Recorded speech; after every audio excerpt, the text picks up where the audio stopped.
The moment Daniel Cross heard the words, "You're fired," he didn't beg. He didn't shout. He simply asked the one question that would haunt billionaire CEO Victoria Langford for months to come. "Please don't tell my daughter." In that gleaming Manhattan tower, surrounded by power and privilege, a quiet single father revealed a strength that money couldn't buy. And a woman who'd built walls around her heart felt the first crack appear. This is the story of a test that backfired, a scandal that shook an empire, and the choice that changed everything. If you're ready to dive into this journey with me, hit that like button and drop a comment telling me what city you're watching from. I love seeing how far these stories travel. The April rain hammered against the floor-to-ceiling windows of Langford Industries' executive suite, 63 stories above the chaos of Manhattan. Victoria Langford stood with her back to the glass, silhouetted against the city she'd conquered, and watched the man across from her with the cold precision of a surgeon examining a specimen. Daniel Cross sat in the leather chair that had held 100 trembling bodies before him. His hands rested quietly in his lap, not ringing, not fidgeting, just still. His uniform from the Pearl, the upscale restaurant on the ground floor of this very building, was slightly rumpled from his overnight shift. There were coffee stains on the cuff of his white shirt that he'd tried to scrub out in the bathroom before this meeting. He didn't know this was a test. None of them ever did. "Mr. Cross," Victoria began, her voice carrying the particular ice that came from years of practice. "I'll be direct because I respect your time, even if you've wasted considerable amounts of mine." She watched his jaw tighten almost imperceptibly. Good. That meant he was listening, processing, controlling his reaction. Most people by now would have started their defense, their excuses, their desperate bargaining. Daniel simply waited. Victoria moved to her desk, her Louboutins clicking against the marble floor with metronomic precision. She lifted a file, his file, though it was mostly for show. She'd memorized every relevant detail hours ago. "You've been employed in our building for 14 months. In that time, you've been late 17 times. You've called in sick on 4 occasions. Last Tuesday, you left your shift 40 minutes early without properly notifying your supervisor." She set the file down and met his eyes. That kind of unreliability has no place in a Langford property. The silence that followed stretched like taffy. Outside, an ambulance wailed somewhere in the distant streets below. The coffee maker in the corner gurgled as it finished its cycle, the only sound in the vast office besides the rain. "You're right," Daniel said finally. Victoria's perfectly shaped eyebrow lifted a fraction of an inch. "Excuse me?" "You're right." He didn't break eye contact. "I've been late 17 times. The sick days, 3 of those were when my daughter had the flu and couldn't go to school. The 4th was when I had it too, and still probably should have stayed home another day. Last Tuesday I left early because her daycare called. Another parent's kid had lice, and they needed me to pick her up immediately."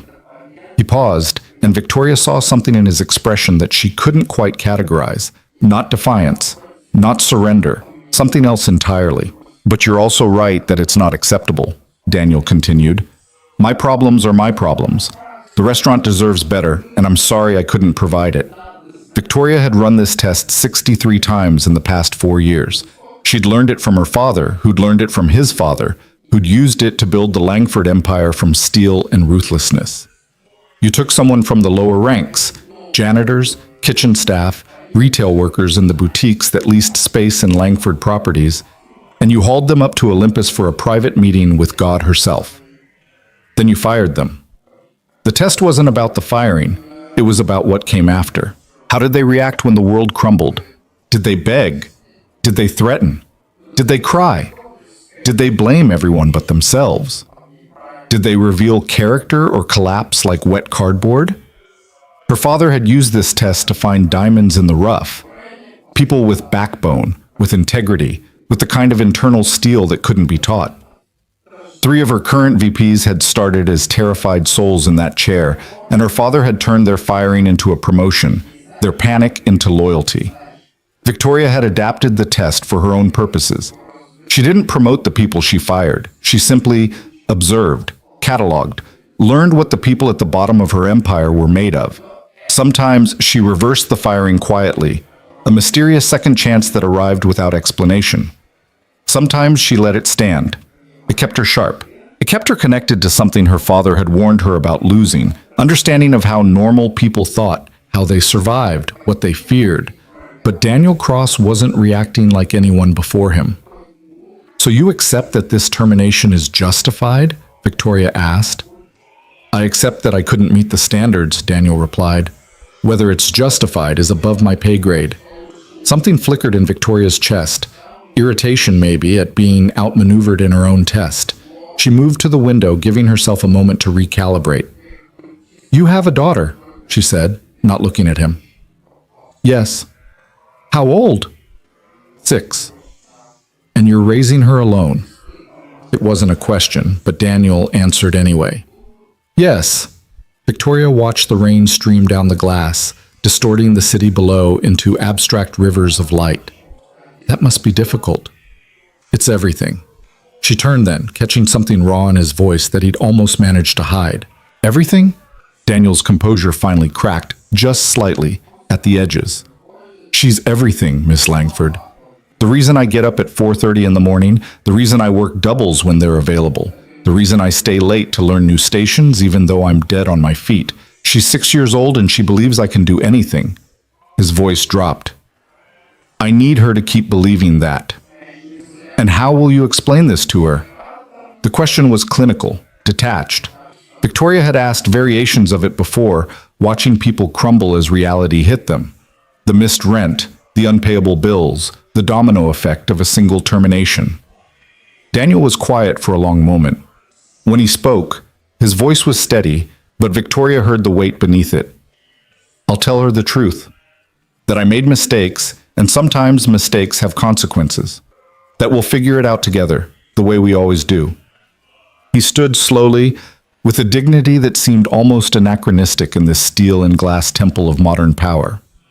"But there's one thing I need to ask you, Ms. Langford." "Yes?" "Please don't tell my daughter." Victoria blinked. "I'm sorry?" "When you announce this, and I assume you will, since my termination will be in the system, and people will ask, please don't mention Lily. Don't mention why I was late or why I left early or the sick days." His eyes held hers with quiet intensity. "I'll own my failures, but I don't want her thinking she's the reason I lost my job. I don't want that weight on her." The room seemed to tilt slightly on its axis. In 4 years of running this test, through 63 iterations, Victoria had heard every possible response. Anger, tears, threats of lawyers, promises to do better, desperate offers to work unpaid hours, pleas for mercy couched in stories of sick mothers, medical bills, student loans, dying dreams. No one had ever asked her to protect their child's heart. "Mr. Cross," she began, then stopped. Daniel waited, patient even now, even in his own execution. "I'll take your request under advisement," Victoria finished, the words hollow even to her own ears. "Thank you." He moved toward the door, then paused. "For what it's worth, Ms. Langford, I'm grateful for the opportunity I had here. The Pearl's a good restaurant. You run a good company. I'm sorry I couldn't be better for it." He left without another word, the door clicking shut with a finality that echoed in the vast office. Victoria stood motionless, staring at the space where he'd been. Something was wrong. The test was supposed to reveal weakness, or strength, or character in its rawest form. It was supposed to give her information, insight, the kind of data that couldn't be found in personnel files or performance reviews. But all she felt was a strange hollowness, and a question that wouldn't stop echoing. What kind of person asks you not to tell their daughter? The rain followed Victoria home that evening, or perhaps she carried it with her. Her penthouse on the Upper East Side was a monument to success. 12,000 square feet of curated perfection, every surface gleaming, every piece of art precisely placed to suggest culture without warmth. She poured herself 2 fingers of Macallan 25 and stood at her own wall of windows, looking out at a different slice of the city. Somewhere down there, Daniel Cross was probably explaining to his 6-year-old daughter that Daddy had lost his job. Or maybe he wasn't. Maybe he was pretending everything was fine, hiding the earthquake, taking the weight himself. Please don't tell my daughter. Victoria had been raised by wolves dressed in Armani. Her father, Richard Langford, had built an empire through calculated ruthlessness, and he'd raised his only child to be harder than he was. Sentiment is a luxury for people who can afford to fail, he'd told her when she was 7 years old, not much older than Daniel's Lily. We can't. Her mother had lasted until Victoria was 12, then vanished into a Swiss wellness retreat that was really just a gilded cage where wealthy families stashed their inconvenient mentally ill. Victoria saw her twice a year, on scheduled visits that felt more like diplomatic missions than family reunions. By 15, Victoria was sitting in on board meetings. By 20, she was running divisions.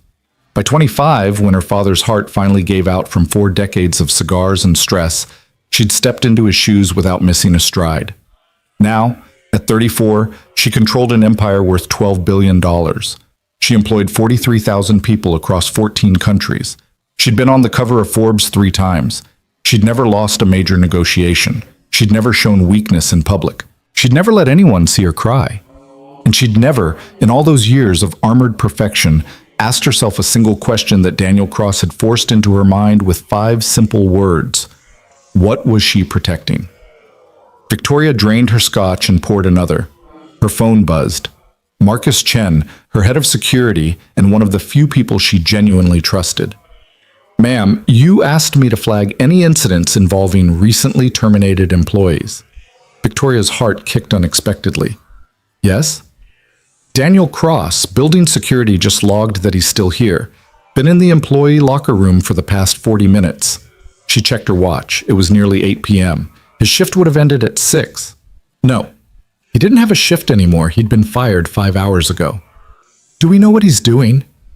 Cleaning out his locker, apparently, taking his time. Security says he's just sitting there. Victoria made a decision she didn't fully understand. Have my car brought around. And send me the security feed for the employee area. Ms. Langford, that's not... I'm aware it's unconventional, Marcus. Send it anyway. 10 minutes later, Victoria sat in the back of her Mercedes, tablet in hand, watching a grainy security feed of the employee locker room in the building's basement. Daniel sat on the bench in front of his open locker. He wasn't moving. His hands were clasped between his knees, his head bowed. For a long moment, Victoria thought he might be praying, but then she saw his shoulders shake just once, a single tremor of something held too tightly for too long. He was crying, silently, alone, in a basement locker room. Then he stopped, straightened, wiped his face with his palms, drew a long breath and stood. He took his few belongings from the locker, a photo of a little girl with dark curls and his same quiet eyes, a worn paperback book, a spare uniform shirt still in its cleaning bag. He closed the locker door gently, as if even now, even fired and broken, he couldn't bring himself to slam it. He walked out with his head up. Victoria closed the tablet, her throat unexpectedly tight. Where to, Ms. Langford? Her driver asked. She should go home. She should forget this. The test was over. Daniel Cross had shown his character, dignity, restraint, selflessness. Interesting data points. Now she could file him away in her mental catalog and move on. Instead, she heard herself say, follow him, pas de problème. Daniel Cross lived in a 4th-floor walk-up in Washington Heights. The kind of building where the radiators clanged all night and the hallway smelled like a dozen different dinners competing for dominance. Victoria watched from the Mercedes as he climbed the steps, stopping on the 2nd-floor landing to catch his breath. He was young, early 30s, she estimated, but he moved with the weariness of someone much older. Through a lit window on the 4th floor, Victoria saw a woman appear, older, gray-haired, holding the hand of a small figure that launched itself at Daniel the moment he opened the door. Lily. Even from this distance, even through the rain-streaked car window, Victoria could see the child's joy. She wrapped herself around her father's legs like a vine, and Daniel bent down, scooped her up, buried his face in her hair. The older woman, a neighbor, Victoria guessed, or maybe a paid babysitter, said something. Daniel nodded, reached for his wallet. The woman waved him off, smiled, ruffled Lily's hair, and left. Daniel carried Lily inside, and Victoria watched as lights came on in the apartment. Shadows moved against thin curtains. Daniel setting Lily down, Lily running somewhere out of sight, Daniel following. The domestic choreography of a life she'd never lived, never wanted, never understood. But something in her couldn't look away. Ms. Langford, her driver said carefully, "Shall I take you home?" Victoria didn't answer. She was thinking about her own apartment, waiting empty and perfect 12,000 feet above the city. She was thinking about the last time anyone had been that happy to see her. She was thinking about 5 words that wouldn't stop echoing. "Please don't tell my daughter." "Yes," she said finally. "Home." But as the Mercedes pulled away from the curb, Victoria was already making another decision, one that broke her own rules, one that her father would have called weakness. She wasn't going to reverse Daniel's firing, not yet. That would be too obvious, too simple. Instead, she was going to watch. She was going to see what happened when someone like Daniel Cross, someone with integrity but no power, character but no connections, tried to survive in a city that ate people like him for breakfast. She told herself it was curiosity, research, an extension of the test. But somewhere deeper, in a place she'd walled off years ago, Victoria wondered if maybe she was looking for something else entirely. An answer to a question she'd never let herself ask. What does it look like to protect something more important than power? Mad. The next 3 weeks became an exercise in surveillance that Victoria knew crossed every professional and ethical boundary she claimed to uphold. She told herself it was temporary.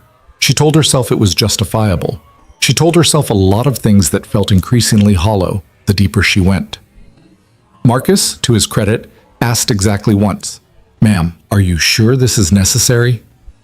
Completely sure, Victoria had lied, and Marcus, loyal to a fault, had made it happen. Now Victoria knew things about Daniel Cross that made her original test seem like a cruel joke. She knew he woke at 4:30 every morning, not because he had a job anymore, but because his body wouldn't let him sleep. She knew he spent those first quiet hours updating his resume, applying for positions, researching interview tips on the scratched laptop he used at the tiny kitchen table while Lily slept in the apartment's only bedroom. She knew he'd given up his own bed 18 months ago, when Lily had nightmares so bad she'd wake up screaming. Now he slept on a threadbare couch that was 6 inches too short for his frame, and Lily slept in peace. She knew he walked Lily to PS 132 every morning at 7:45, rain or shine, holding her hand and listening to her chatter about her imaginary friend, a dragon named Mr. Pickles, and her best friend Sophia and her teacher, Miss Rodriguez, who let her be line leader twice last week. She knew he spent his days in a punishing cycle of job hunting, odd jobs from Craigslist, and twice weekly trips to the food pantry at St. Mary's, where he volunteered for an hour in exchange for groceries because it feels better than just taking charity. She knew he picked Lily up at 3:15, took her to the public library where she did homework and he read her books, then to the playground if weather permitted, then home for dinner that he cooked from whatever mismatched ingredients he'd assembled. She knew he put her to bed at 8, reading to her until she fell asleep, then stayed beside her bed for another 10 minutes, just watching her breathe. And she knew, with a clarity that made her chest ache, that Daniel Cross was drowning. The test had revealed his character. Now reality was revealing the cost of that character. On the 23rd day of her surveillance, Victoria sat in her office reviewing the latest report Marcus had assembled. Daniel had interviewed at 4 restaurants that week. All 4 had turned him down. Overqualified, 2 had said, which was code for, "We can't afford someone who might leave for something better." The other 2 hadn't bothered with an excuse. His savings account, which Marcus had access to through means Victoria didn't want to examine too closely, had dropped below $800. His rent was due in 6 days. He'd been selling things: his TV, his watch, a guitar that had been in his locker at work and Victoria hadn't seen in the security footage. He was selling pieces of his life to buy time. Victoria closed the file and leaned back in her chair, staring at the ceiling. This was wrong. Not the surveillance, though that was wrong too. The entire test, the entire exercise. She'd fired a good man to see what he was made of, and the answer was that he was made of something rare and breakable. And now she was watching him break, documenting it like a scientist studying cell death, telling herself it was necessary when really it was just cruel. The words settled on her like ash. Her phone rang. Marcus. "Ms. Langford, we have a situation." Victoria sat up straight. "What kind of situation?" Daniel Cross just brought his daughter to the emergency room at Mount Sinai. Lily's had a fever for 2 days and it spiked to 104 this afternoon. The daycare called him. He took her straight to the ER. Victoria was on her feet before she made the conscious decision to stand. Is she all right? Unknown. They just checked in. But ma'am, Marcus hesitated. He doesn't have insurance, not since the termination. Mount Sinai is going to treat her, but the bills... He didn't need to finish. Victoria already knew. A single ER visit could cost thousands. If Lily needed to be admitted, if they ran tests, if it was serious, Daniel Cross was about to be buried in debt he couldn't possibly pay. Because Victoria had fired him. Because of a test. I'm on my way, Victoria said. Ma'am, I'm not sure that's... Have my car downstairs in 3 minutes. She grabbed her coat and was out the door before Marcus could argue. Mount Sinai's emergency room was a fluorescent purgatory of plastic chairs and recycled air. Victoria stood near the admissions desk, anonymous in a simple black coat and minimal makeup, and watched Daniel Cross pace a worn path in front of the pediatric triage area.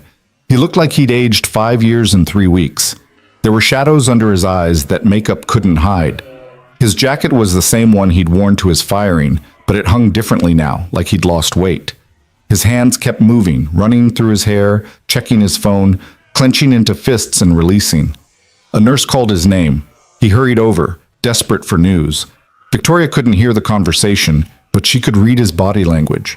The way his shoulders dropped with relief, the way he nodded, eager to understand, the way he froze when the nurse handed him paperwork, the bill, or the promise of one. He took the papers with shaking hands and moved to a quiet corner. Victoria watched him read them once, twice, then lower them slowly as the reality sank in.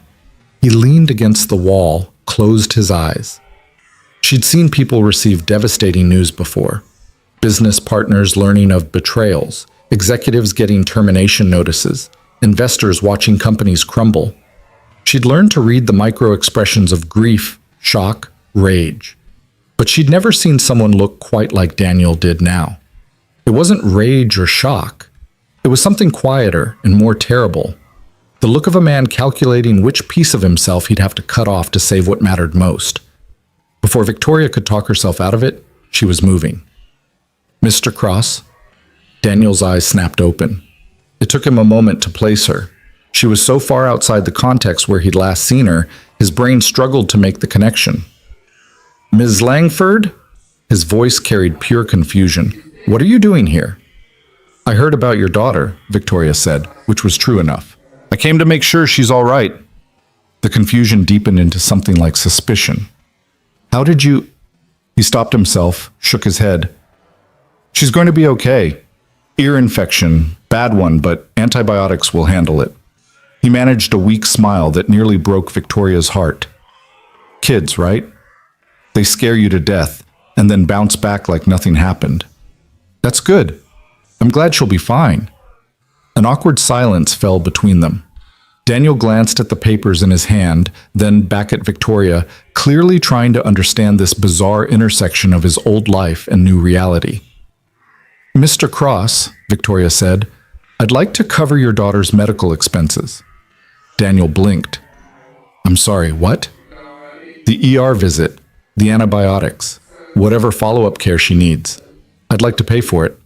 She watched the emotions cascade across his face. Shock, confusion, a flicker of hope instantly crushed by something that looked like pain. No, he said quietly. It was Victoria's turn to be surprised. I'm sorry? No. He said it louder this time, clearer. Thank you, but no. Mr. Cross, I understand pride, but your daughter's health.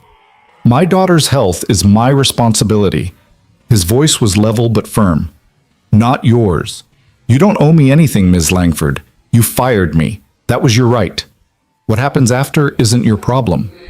I disagree. With respect, that doesn't matter. Daniel met her eyes. I appreciate the gesture, truly, but I can't accept charity from the person who put me in this position. The words landed like a slap, all the more painful because they were completely fair. It's not charity, Victoria said, scrambling now. Consider it a severance package. I should have offered one before. Company oversight. The Pearl doesn't offer severance to hourly employees. I signed the handbook. I knew the terms. He folded the papers carefully, precisely. Ms. Langford, I don't know why you're really here, but I can handle my own problems. I always have. A doctor called Daniel's name. He turned toward the sound, then paused. I hope you have a good evening, he said to Victoria, with a politeness that somehow cut deeper than anger could have. Then he walked away.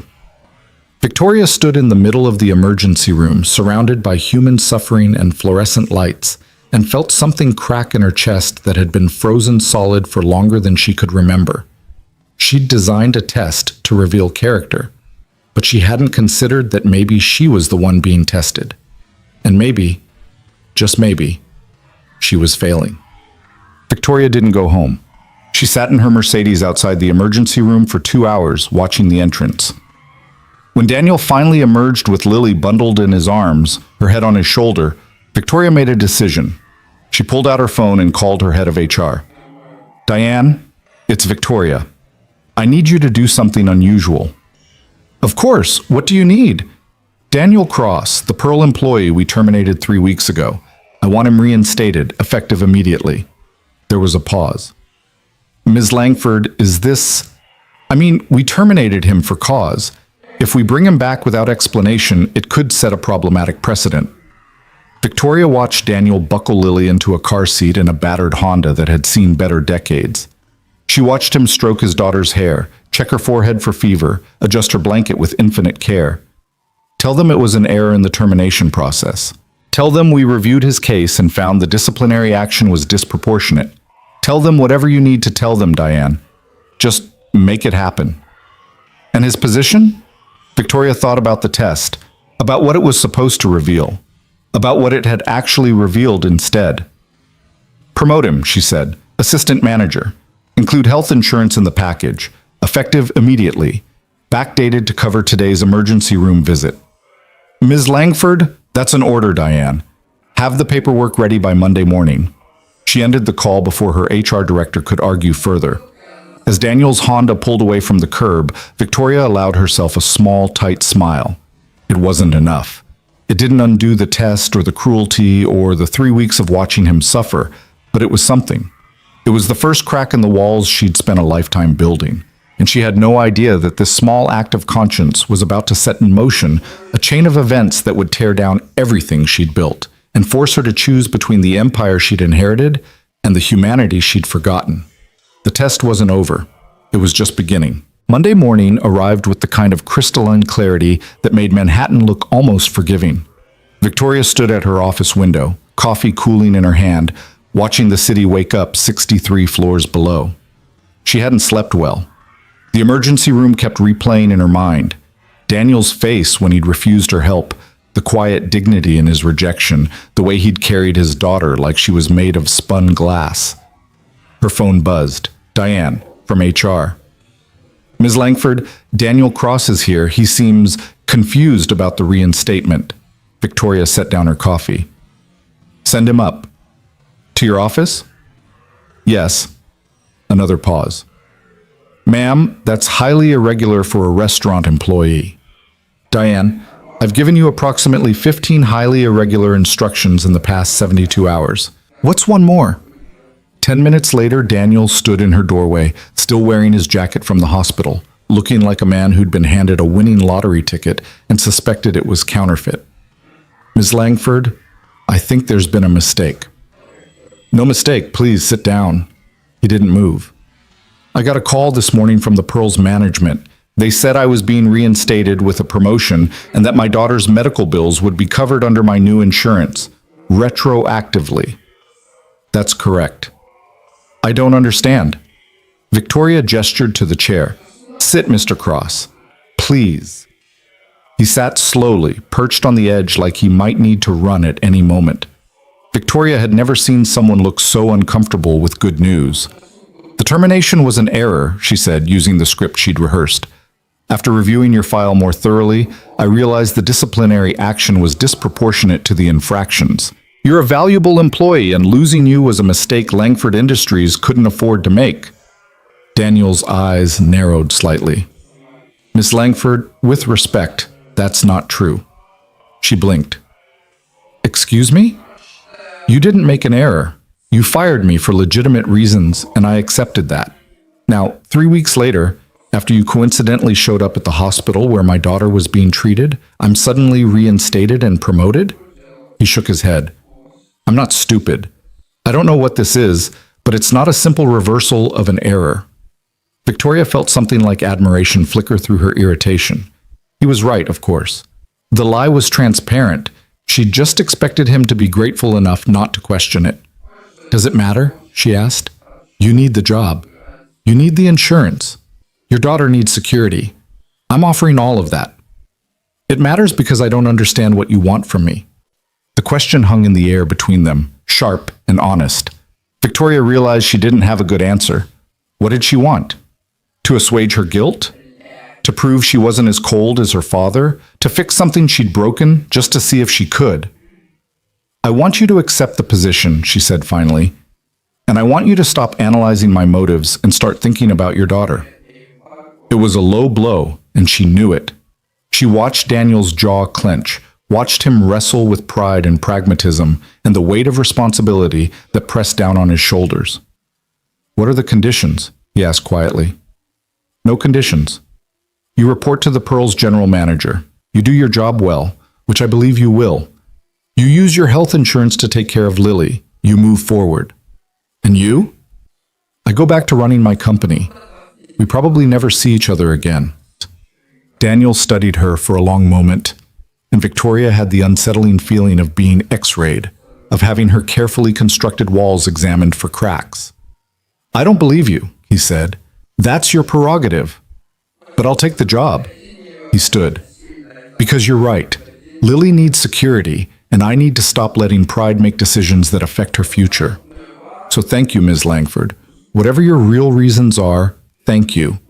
He moved toward the door, then paused. "But if this is some kind of game, if you're going to yank this away the way you yanked it away before, please just tell me now. I can handle being fired. I can't handle my daughter losing her health care in the middle of her treatment." "It's not a game, Mr. Cross. You have my word." He nodded slowly and left. Victoria returned to her window, feeling something she hadn't felt in years, genuine uncertainty. She'd told Daniel they'd probably never see each other again, and she'd meant it. This was a clean resolution to an ugly situation. She'd fix what she'd broken, salve her conscience, and move on. But even as she thought it, she knew it was another lie, because something in Daniel Cross had gotten under her skin, and she suspected it wouldn't be as easy to walk away as she wanted to believe. For 2 weeks, Victoria kept her promise. She didn't interfere, didn't check surveillance feeds, didn't ask Marcus for updates. She let Daniel Cross fade back into the machinery of her empire, just another employee among thousands. She almost succeeded in forgetting about him. Then Diane called with a problem. "Ms. Langford, we have a situation at the Pearl." Victoria's heart kicked faster than it should have. "What kind of situation?" "James Hardwick is refusing to properly onboard Daniel Cross. He's claiming the promotion came from above his authority and he won't implement it without understanding the reasoning." James Hardwick, the Pearl's general manager. 47 years old, 15 years with the company, reliable but territorial. Victoria had met him twice, both times at company events where he had positioned himself strategically to network upward. "Tell Mr. Hardwick that the reasoning is none of his concern," Victoria said coolly. "The promotion stands. I did tell him that. He's requesting a meeting with you directly." Victoria checked her calendar. She had back-to-back meetings until 7 p.m., a charity gala tonight, a board presentation tomorrow morning. She didn't have time for this. "Fine. Tell him I'll be there at 6:30 tonight. And Diane, make sure Mr. Cross is working this evening. I want him there when I arrive." She hung up before Diane could question the instruction. The Pearl occupied the ground floor of Langford Tower, a temple to modern American cuisine that catered to expense accounts and anniversary celebrations. Victoria had eaten there exactly once at its grand opening 6 years ago and found it competent but uninspired. The kind of place that charged $40 for a steak and delivered exactly what you expected, no more, no less. When she arrived at 6:30, the dinner rush was building. The hostess nearly dropped her tablet when she recognized Victoria. "Ms. Langford, we weren't expecting, If you need a table, we're fully booked, but we can absolutely... I'm here to see James Hardwick. Where is he? His office, I think. Should I... Victoria was already moving, navigating past the dining room toward the back corridors, where the restaurant's operational machinery hummed. She found Hardwick's office easily, the only door with a nameplate and pretensions of privacy. She didn't knock. Hardwick looked up from his desk, startled, then scrambled to his feet. "Ms. Langford, I didn't realize you were coming yourself. I thought perhaps we'd meet in your office, or I could come up to..." "You wanted to discuss Daniel Cross. Discuss." Hardwick smoothed his tie, a nervous gesture that told Victoria everything about his confidence level. "Yes. Well, I appreciate the opportunity to speak with you directly. It's just that this promotion is highly unusual, and I need to understand the parameters so I can manage my team effectively." The parameters are simple. Mr. Cross is now an assistant manager. He receives the commensurate salary, benefits, and responsibilities. You train him accordingly. Of course. But Ms. Langford, you have to understand, Cross was a line cook, a decent one, I'll grant you, but he has no management experience. Promoting him over people who've been here longer, who've worked their way up properly, it sends a message that competence and character matter more than tenure. Hardwick's smile tightened. That favoritism exists in ways we can't explain to the rest of the staff. Then don't explain it. Simply implement it. Ms. Langford, I've been managing this restaurant for 7 years. I know my people. I know the culture. If I promote Cross without clear justification, it'll destroy morale. People will think... He stopped himself. People will think what, Mr. Hardwick? He had the grace to look uncomfortable. Nothing. I apologize. I'm simply trying to understand the business rationale. Victoria stepped further into the office, and Hardwick instinctively stepped back.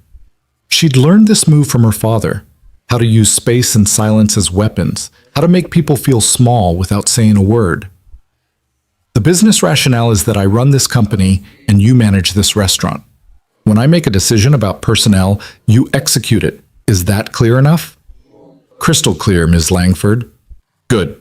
Now show me where Mr. Cross is working tonight. Hardwick's eyebrows rose. You want to observe him? Is there a problem with that? No, ma'am. He's on the line. Salads tonight, I believe. Victoria followed Hardwick through the kitchen's controlled chaos. The evening rush was in full swing. Tickets printing, orders being called, pans sizzling, plates being assembled with the precise choreography of a team that had worked together long enough to move like one organism. And there, at the salad station, was Daniel Cross. He'd lost the exhaustion that had haunted him at the hospital. His movements were efficient and practiced, building salads with quick hands, checking tickets, communicating with the expediter without wasted words. He looked focused, competent, in his element. He looked happy. Something twisted in Victoria's chest.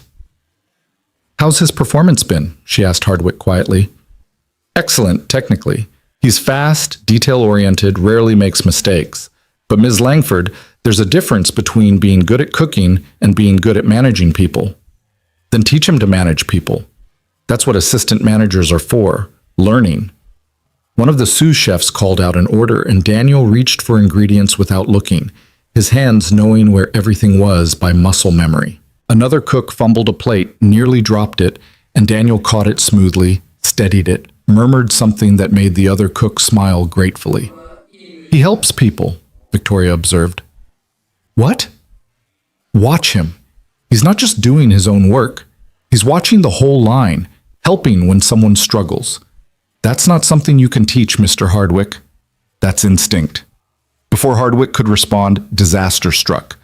A server rushed through the kitchen door too fast, collided with a busboy carrying a tray of glasses. The tray went flying. Glass exploded across the floor. Someone shouted. The expediter called for everyone to freeze. But Daniel was already moving. He grabbed a towel, dropped it over the largest shard, called out, "Glass on the floor! Nobody move!" in a voice that carried authority without panic.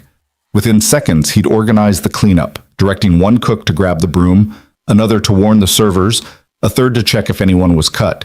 The entire crisis was resolved in under 2 minutes, and the kitchen returned to rhythm as if nothing had happened. Hardwick cleared his throat. That was impressive. Victoria said nothing. She was too busy recalculating every assumption she'd made about Daniel Cross. She'd thought she was giving charity to a struggling single father, a good person in a bad situation. She'd thought the promotion was an overcompensation, guilt dressed up as opportunity.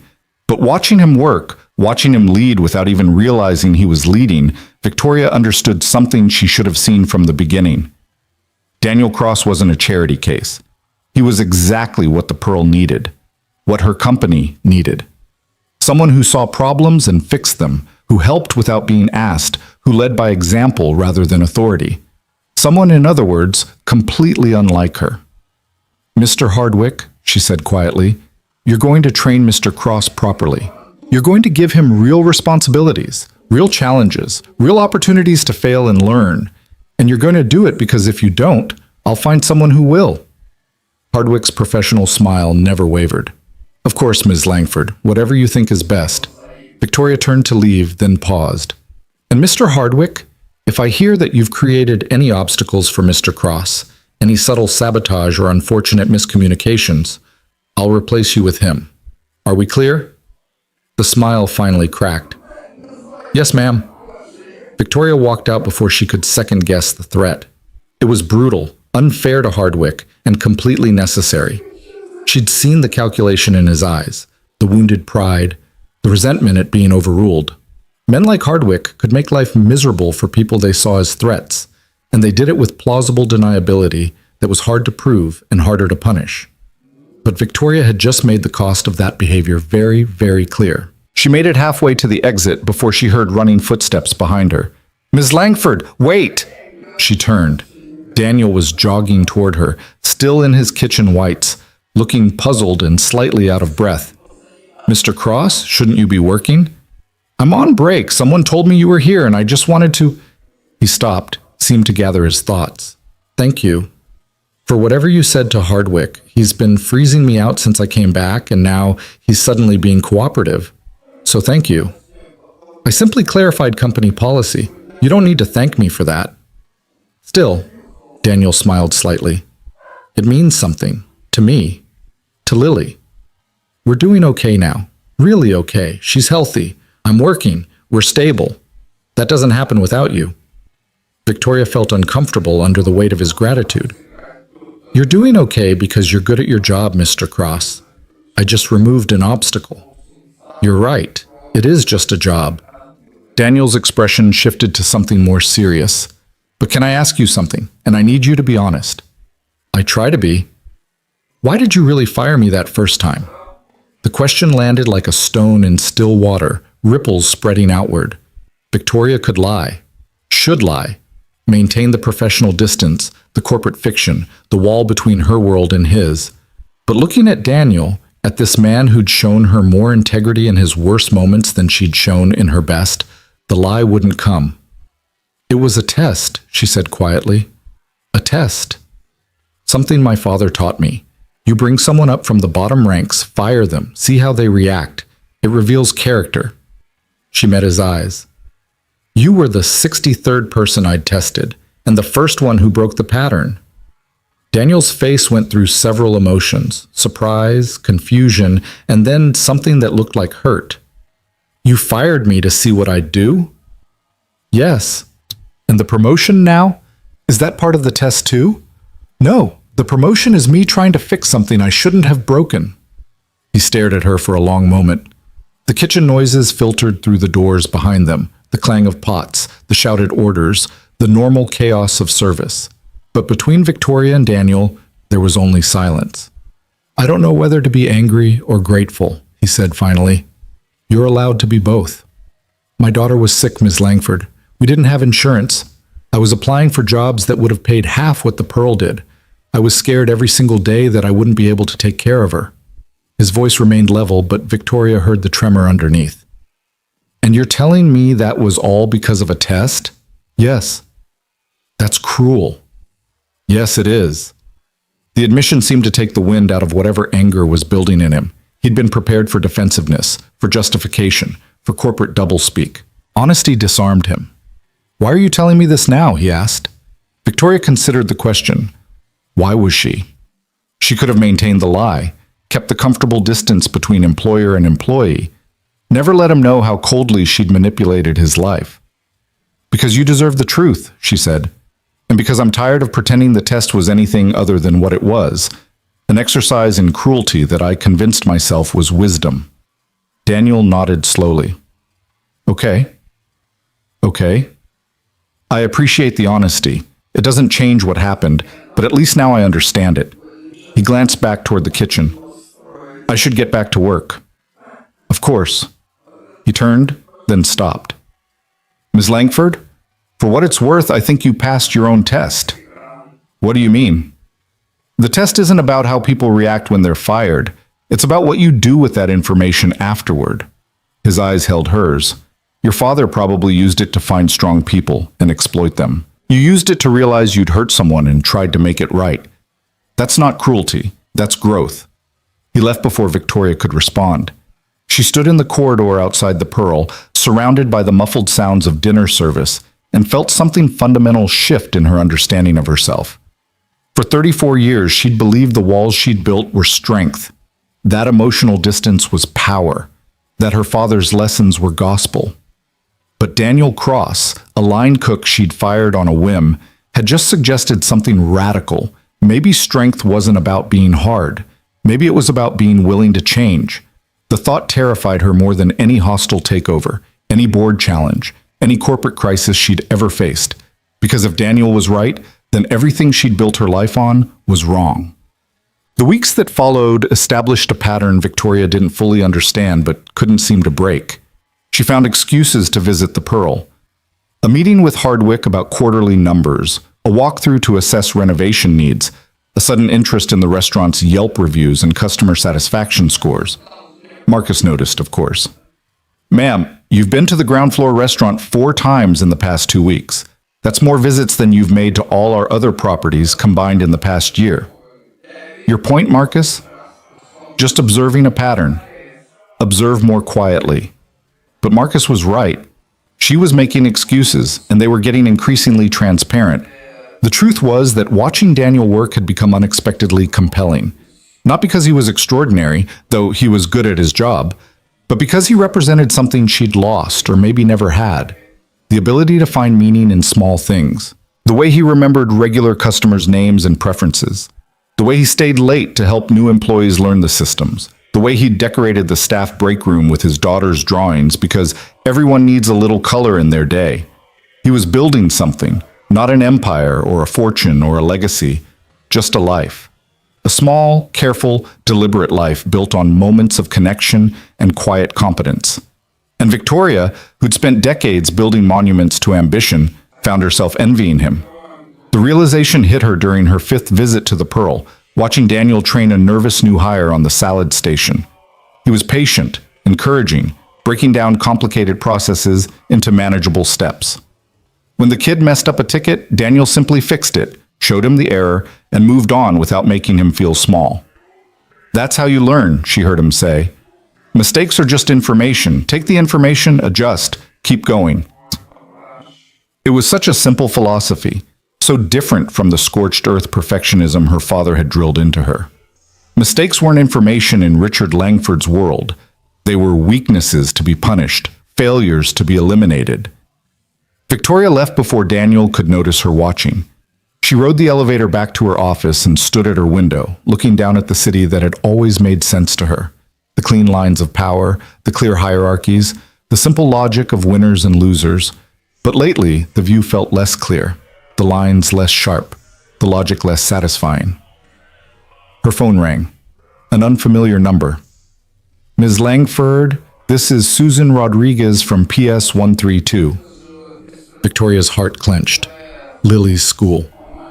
"Yes? Is everything all right?" "Oh, everything's fine. I'm actually calling because we're organizing our annual career day, and we noticed that Lily Cross's father works at one of your restaurants. We were wondering if perhaps you'd be willing to speak to the children about business and leadership. We like to show them different career paths, and having a successful CEO—" "I'm not sure that's appropriate," Victoria interrupted. "Oh." Ms. Rodriguez sounded disappointed. "I understand you're busy. I just thought since Lily talks about you sometimes—" "I'm sorry, what?" Lily, she mentions you occasionally. Ms. Langford helped my daddy, things like that. She seems to think you're important to her father's work, so I thought perhaps... I'll do it, Victoria heard herself say. Really? That's wonderful. Would next Friday work, 10 a.m.? Victoria checked her calendar. She had a conference call with Tokyo that could be rescheduled. Friday is fine. She hung up, slightly dazed. Lily talked about her. A 6-year-old child she'd never met knew her name, thought she was important. The test had started with one person. Now it was spreading to include his daughter, his workplace, his entire ecosystem. And Victoria was no longer in control of where it led. The realization should have frightened her. Instead, for the first time in years, she felt something that might have been anticipation, something that might have been hope. Friday morning arrived with unseasonable warmth, the kind of May day that made New York feel almost gentle. Victoria stood in front of her bedroom mirror, already dressed in her usual armor. Armani suit, Louboutin heels, hair pulled back in the severe bun that had become her signature. Then she paused, really looking at herself. She was going to speak to 6-year-olds, children who still believed in fairness and magic and the basic goodness of people, children who would look at her with wide eyes and trust that adults told the truth, children like Lily, who talked about her to strangers. Victoria loosened her hair, let it fall around her shoulders. She changed into a softer blazer, lower heels. She left the diamond earrings in their case and chose simple silver instead. Small adjustments, but they made her reflection look less like a CEO and more like a person. The drive to PS 132 took her through neighborhoods she normally only saw from car windows. Washington Heights, where laundromats sat next to bodegas, where kids played in small parks with worn equipment, where life happened in cramped apartments and crowded sidewalks instead of penthouses and private elevators. Daniel's World. The school was a 3-story brick building that had probably been built in the 50s and showed every year of its age.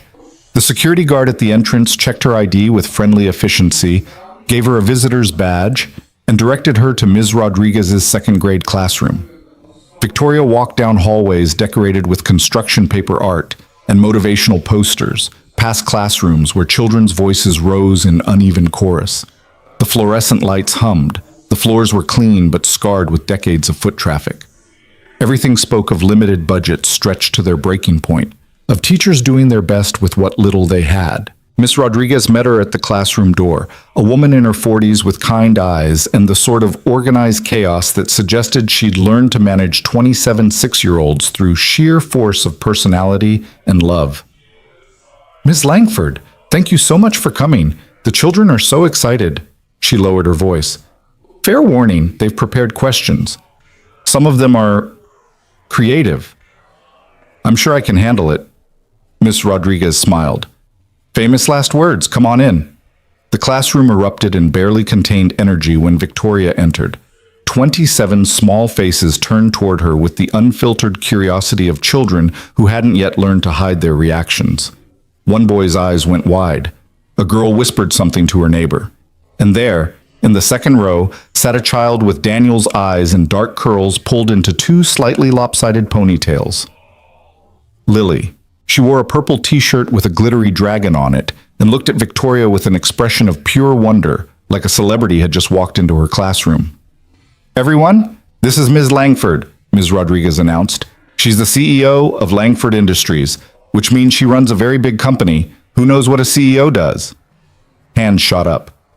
Ms. Rodriguez called on a boy in the front row. They make lots of money, the class giggled. Victoria smiled despite herself. That's partially true, but mostly a CEO makes decisions, big decisions that affect a lot of people. Like what? A girl asked without raising her hand. Well, I decide where we build new buildings, who we hire to work in our company, how we spend our money to make our business grow. Every decision has consequences, ripples that spread out and touch people's lives. Lily's hand went up slowly. Ms. Rodriguez nodded at her. You helped my daddy, Lily said, not quite making it a question. The classroom went quiet. Victoria felt every eye in the room fix on her, waiting. Yes, she said simply. I did. Why? Such a small word, such an enormous question. Victoria could give the corporate answer, the sanitized version, the explanation that protected her from scrutiny. But looking at this child, this small person who loved her father with uncomplicated totality, she found she couldn't. Because your daddy is very good at his job, and I almost made a big mistake that would have lost him. So I fixed it. Lily beamed. Daddy says you're very smart, and I should always tell the truth even when it's hard. Is that what you do? Victoria's throat tightened. I try to. I don't always succeed, but I try. More hands shot up. For the next 45 minutes, Victoria answered questions that ranged from endearing to bizarre. How much money did she make? She deflected. Did she have a dog? No, but she'd had a cat once when she was young. What was the hardest decision she'd ever made? That one stopped her cold, because the real answer, choosing to fire Daniel as a test, felt too raw to share. But gradually, something unexpected happened.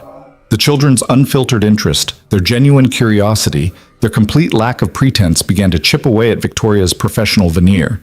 She found herself laughing at a boy's joke about board meetings being boring meetings. She admitted she sometimes ate cereal for dinner when she worked late. She confessed that running a big company could be lonely. By the time Ms. Rodriguez called for one final question, Victoria had almost forgotten why she'd been afraid of this. Lily's hand went up again. Yes, Lily? Do you like helping people? Like you helped my daddy? The question hit Victoria with unexpected force. Did she like helping people? The honest answer was that she didn't know. She'd helped Daniel out of guilt, not altruism. She'd reversed the firing to salve her conscience, not because helping felt good, but sitting here, seeing how Lily's face lit up when she talked about her father being okay, seeing the security that came from knowing Daniel had a stable job in healthcare, Victoria realized that maybe the motivation didn't matter as much as the outcome.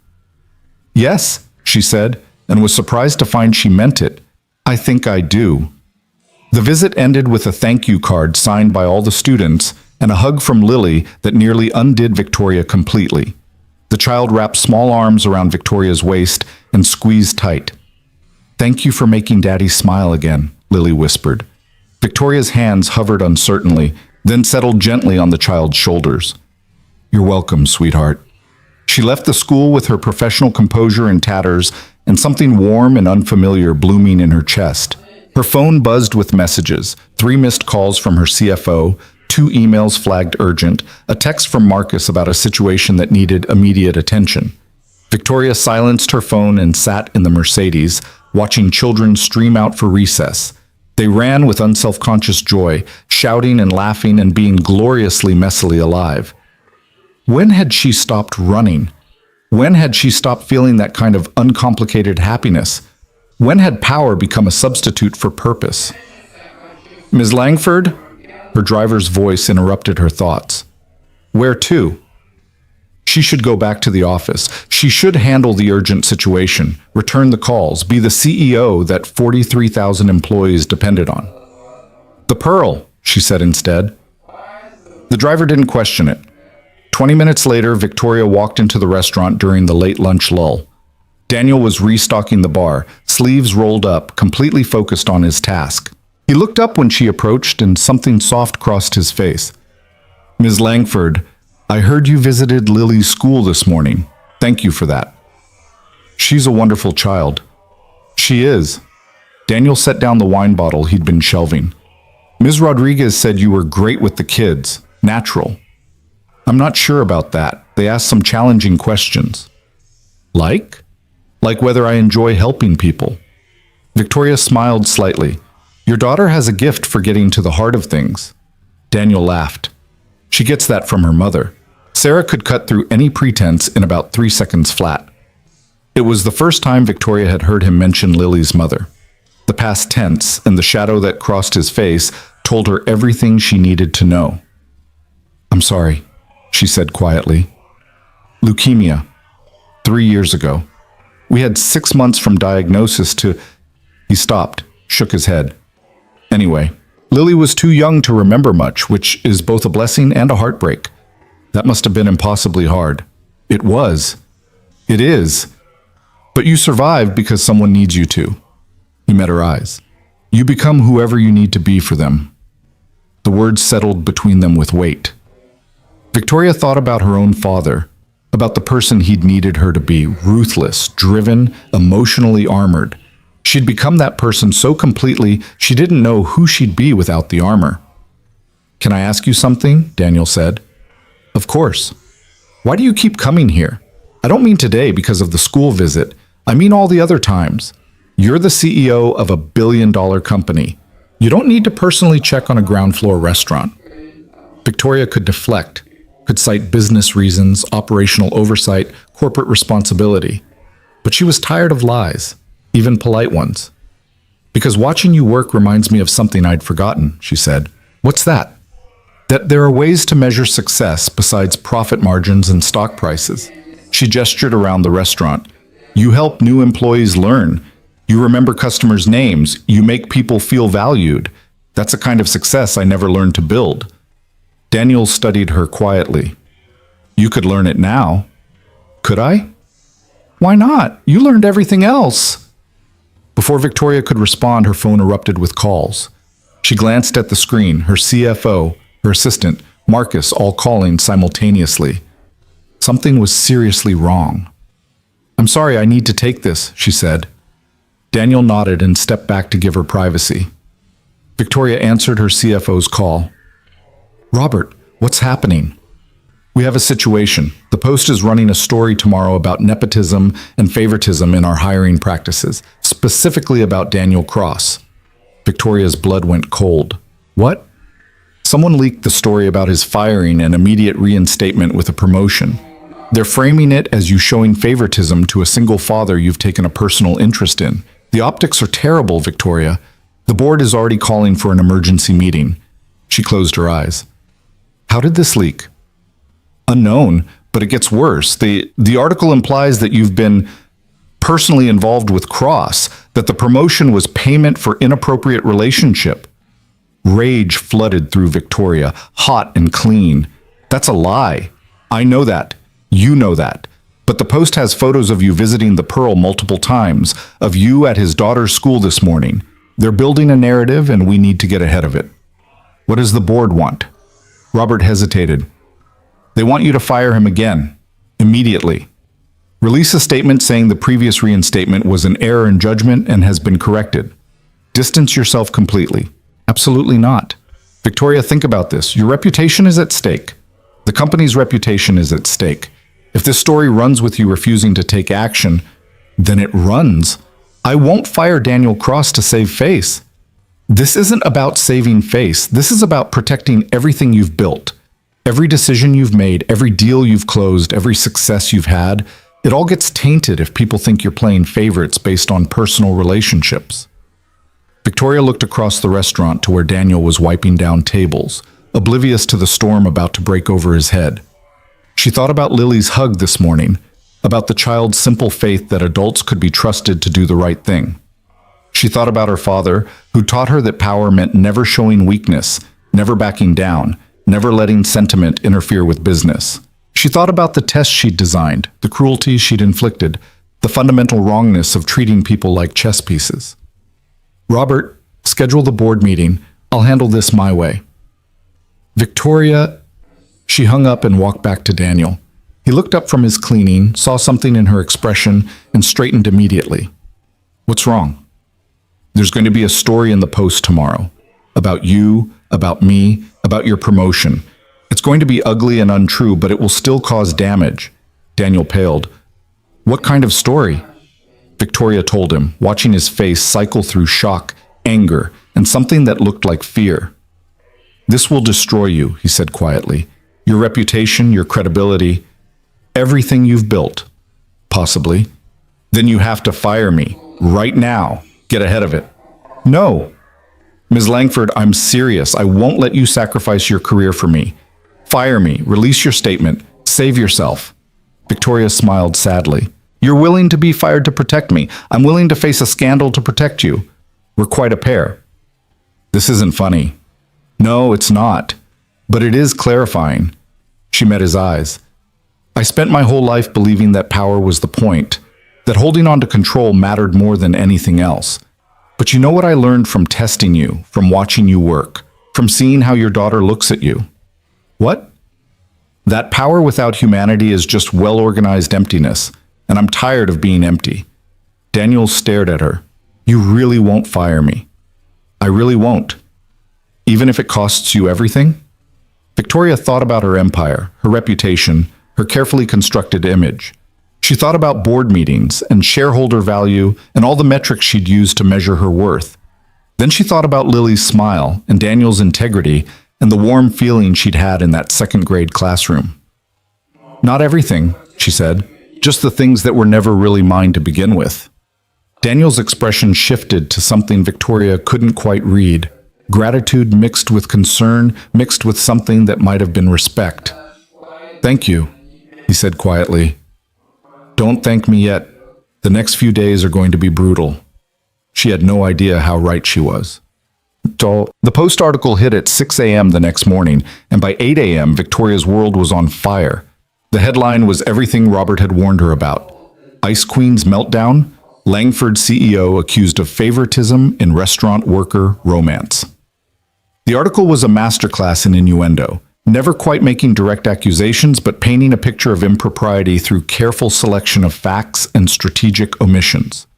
Yes, she'd fired Daniel Cross. Yes, she'd immediately reinstated him with a promotion and benefits. Yes, she'd been seen visiting the restaurant multiple times. Yes, she'd visited his daughter's school. No, there was no evidence of an actual relationship, but the pattern was troubling and raised serious questions about judgment and abuse of power. The comments section was predictably vicious. Half the commenters were outraged at the perceived corruption. The other half were outraged at the perceived romance. Though Victoria noticed their anger seemed disproportionately focused on her supposed unprofessionalism rather than the completely invented relationship. By 9 a.m., she had 17 missed calls from board members. By 10 a.m., 3 major shareholders had issued statements expressing concern. By 11 a.m., 2 business journalists had requested interviews about her leadership crisis. The emergency board meeting was scheduled for 2 p.m. Victoria spent the morning in her office reading every article, every comment, every social media post about the scandal. Marcus brought her coffee she didn't drink and updates she didn't want. The board is split, he reported. 6 members want your immediate resignation. 4 are defending you. 3 are undecided but leaning toward damage control. Which means firing Daniel. Yes, ma'am. Not happening. Victoria, Marcus rarely used her first name. I need you to think clearly about this. If you lose the board's confidence, they can remove you, force you out of the company your father built. Is this really the hill you want to die on? Tell me something, Marcus. In all the years you've worked for me, have you ever seen me be cruel just because I could? He blinked at the non sequitur. No. Until I fired Daniel Cross as a test. Until I played with a man's livelihood and his daughter's security because my father taught me that understanding how people break is useful information. She stood and walked to her window. I was cruel, Marcus. Not necessarily by business standards, but by human ones. And when I realized what I'd done, when I saw the cost of that cruelty, I had a choice. Double down and pretend it was justified or try to make it right. You made it right. You gave him his job back. I gave him his job back out of guilt. But somewhere along the way, it became about something else. It became about recognizing that maybe my father was wrong. Maybe the kind of power he taught me to value, the power to fire people as tests, to treat employees as tools, to never let humanity interfere with business, maybe that's not strength at all. Marcus was quiet for a long moment. What are you going to tell the board? The truth. All of it. The test, the firing, the guilt, the reinstatement, everything. They'll crucify you. Victoria smiled grimly. Probably. But at least I'll be crucified for who I actually am, not who the Post thinks I am. At 1:45 p.m., Victoria walked into the boardroom on the 50th floor. 13 faces turned toward her with expressions ranging from hostile to sympathetic to carefully neutral. These were the people who could end her career with a vote. These were the power brokers who'd supported her rise, celebrated her successes, and were now wondering if she'd become a liability. Richard Chen, the board chairman and her father's oldest friend, sat at the head of the table. He'd known Victoria since she was a child. He'd voted to make her CEO when her father died. And right now, he looked disappointed in ways that cut deeper than anger could have. Victoria, please sit. She remained standing. I'd prefer to address the situation directly. Very well. Victoria looked around the table, meeting each board member's eyes. You've all read the Post article. You know the allegations. Before we discuss next steps, I want to tell you what actually happened, without corporate spin or damage control. She told them everything, the test her father had taught her, the 63 people she'd fired and observed. Daniel Cross's unexpected dignity, her realization that the test was cruel, the hospital visit, the reinstatement, the multiple visits to the Pearl, not because of romance, but because watching Daniel work had made her question everything she'd built her life around. There is no inappropriate relationship, she finished. There's only a CEO recognizing that her father's methods were damaging and trying, imperfectly, to be better than she was raised to be. Silence filled the boardroom. Richard Chen's expression was unreadable. Let me understand this, said Patricia Warren, one of the hostile votes. You implemented a secret firing test that you never disclosed to this board or to HR. You terminated an employee without cause as part of this test. Then, when guilt caught up with you, you reinstated him with a promotion that circumvented normal procedures. And you expect us to believe this demonstrates good judgment? No, Victoria said. I expect you to believe it demonstrates terrible judgment that I'm trying to correct. The test was wrong. Firing Daniel was wrong. But I can't undo those mistakes. I can only try to make amends and do better going forward. By promoting an unqualified line cook to assistant manager, Patricia's voice dripped skepticism. He's not unqualified. He's intelligent, hardworking, and a natural leader. If I'd met him through normal channels and promoted him, none of you would question it. But you didn't meet him through normal channels. You met him through a secret program of psychological manipulation that you've apparently been running for 4 years. Patricia looked around the table. We need to discuss the liability implications alone. What if other terminated employees learn about this test? The lawsuits could be catastrophic. Robert Zhang, the sympathetic CFO, leaned forward. With respect, Patricia, the test program is concerning, but the immediate issue is the public perception. If we fire Cross now, it looks like we're caving to media pressure and confirming the impropriety. If we don't fire him, the scandal continues to damage our reputation. There's a third option, said Michael Torres, one of the undecided votes. Victoria resigns. We issue a statement saying the board has lost confidence in her judgment, bring in an interim CEO, let this blow over, and evaluate leadership options in 6 months. The words landed like a bomb. Even Patricia looked surprised by the directness. Richard Chen spoke for the first time since Victoria had started talking. Is that what you want, Michael? To remove Richard Langford's daughter from the company he built? I want what's best for Langford Industries. And right now, Victoria is a liability. I disagree. The voice came from an unexpected source. Jonathan Price, the oldest board member, who rarely spoke at meetings but carried enormous influence when he did. I've served on this board for 23 years. I watched Richard build this company through ruthlessness that occasionally crossed into cruelty. I said nothing because the results were undeniable. But I've also watched talented people burn out, seen families destroyed by impossible demands, witnessed the human cost of treating employees as expendable resources. He looked directly at Victoria. What you did to Daniel Cross was wrong, but at least you recognized it was wrong and tried to make amends. Your father would have shrugged and moved on, convinced that his actions were justified because they served the company. The fact that you couldn't do that, that you felt guilt and acted on it, suggests you might actually be capable of leading this company in a direction it desperately needs to go. With respect, Jonathan, Patricia said, moral growth doesn't offset the reputational damage. The market has already reacted. Our stock is down 3% today. The market reacts to everything. It'll recover. Jonathan's voice carried the weight of decades. But if we fire Victoria for trying to be better than her father taught her to be, we're sending a message about what kind of company we want to be. I, for one, am tired of being the kind of company that values image over integrity. The room erupted in crosstalk. Victoria stood silently, watching her fate being debated by people who'd known her father better than they knew her, who saw her through the lens of legacy rather than potential. Richard Chen finally called for order. We need a decision. The media is waiting for a response, and silence is becoming its own scandal. All in favor of Victoria's proposal, maintaining Daniel Cross's employment and riding out the scandal, raise your hands. 4 hands went up. Jonathan Price, Robert Jang, 2 others. All in favor of terminating Cross and issuing a statement distancing the company from Victoria's actions. 5 hands. Patricia Warren and her allies. All in favor of requesting Victoria's resignation.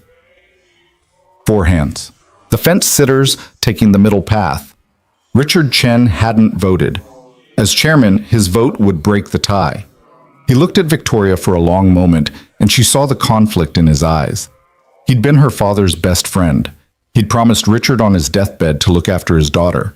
But he was also responsible for the company, for the shareholders, for 43,000 employees whose livelihoods depended on Langford Industries' success. Before I vote, Richard said slowly, I want to hear from Victoria. Not a defense, not an explanation. Just tell me, honestly, knowing what you know now, was it worth it? Was protecting Daniel Cross worth potentially losing everything? Victoria thought about Lily's hug, about Daniel's quiet dignity, about the warm feeling in that second-grade classroom, about the realization that power without purpose was just organized emptiness. She thought about her father, who died alone in his office at 67, surrounded by the empire he'd built, and nobody who genuinely loved him. She thought about who she wanted to be when she was 67, looking back on her life and measuring what mattered. Yes, she said simply. It was worth it. Richard Chen closed his eyes briefly, and Victoria knew she'd lost. Then I vote, he said, opening his eyes, to support Victoria's proposal. Maintain Cross's employment, weather the scandal, and start examining our company culture to see what other damaging practices we've normalized in the name of business. The room went silent with shock. Richard, Patricia started. Motion carries 7-6. Richard's voice was firm. Meeting adjourned. Victoria, my office in 10 minutes. The board members filed out, some angry, some relieved, all uncertain about what had just happened. Victoria stood alone in the boardroom, trembling slightly with adrenaline and relief and terror. She'd won, barely, by a single vote.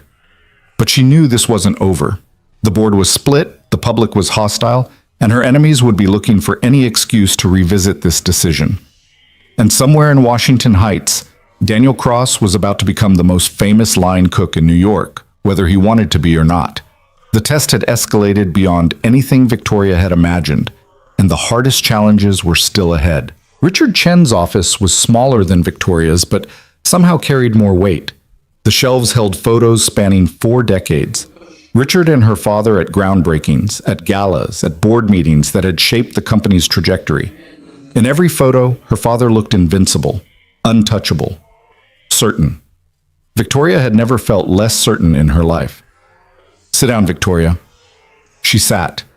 Richard remained standing, hands clasped behind his back, looking out his window at a view nearly identical to hers, just 13 floors lower. Your father called me the night before he died, Richard said quietly. Did you know that? No. He was in his office, working late as always.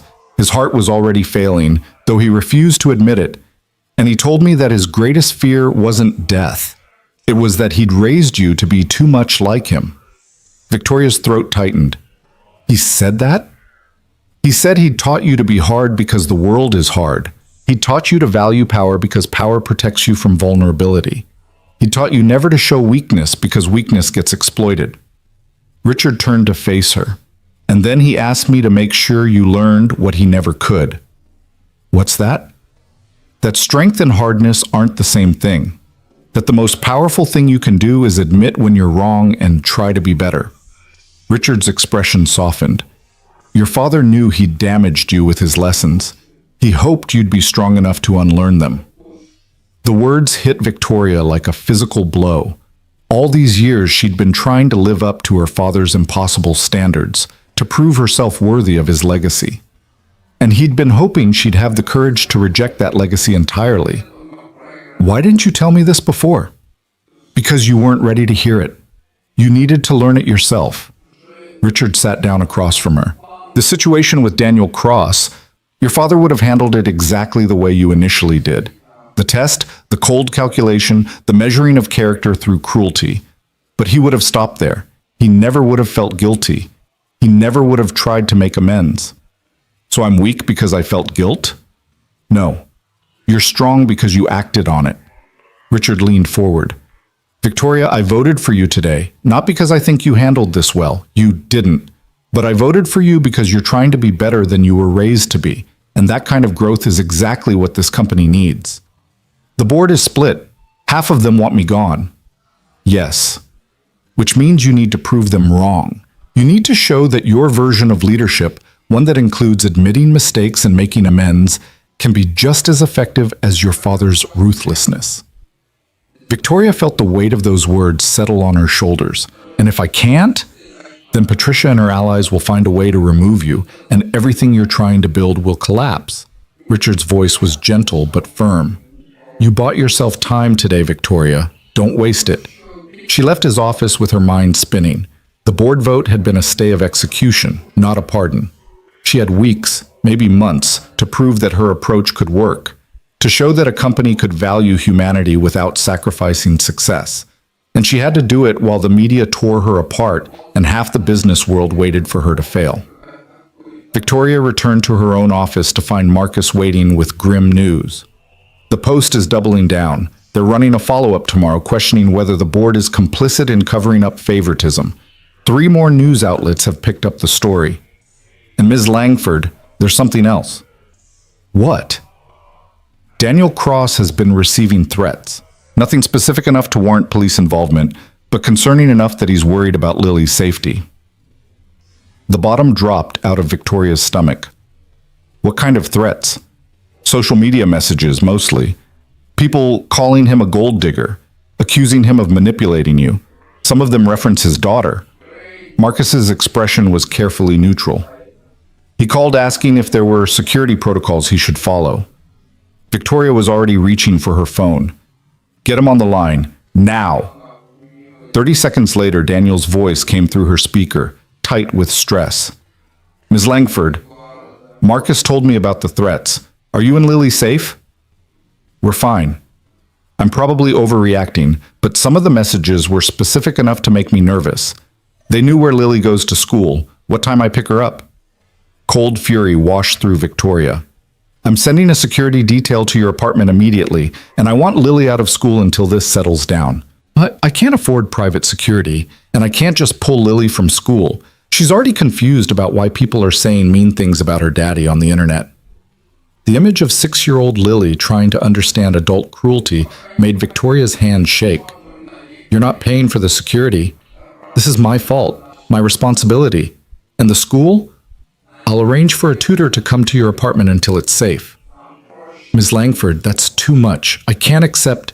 Daniel! Victoria's voice cut through his protest. I put you in this position.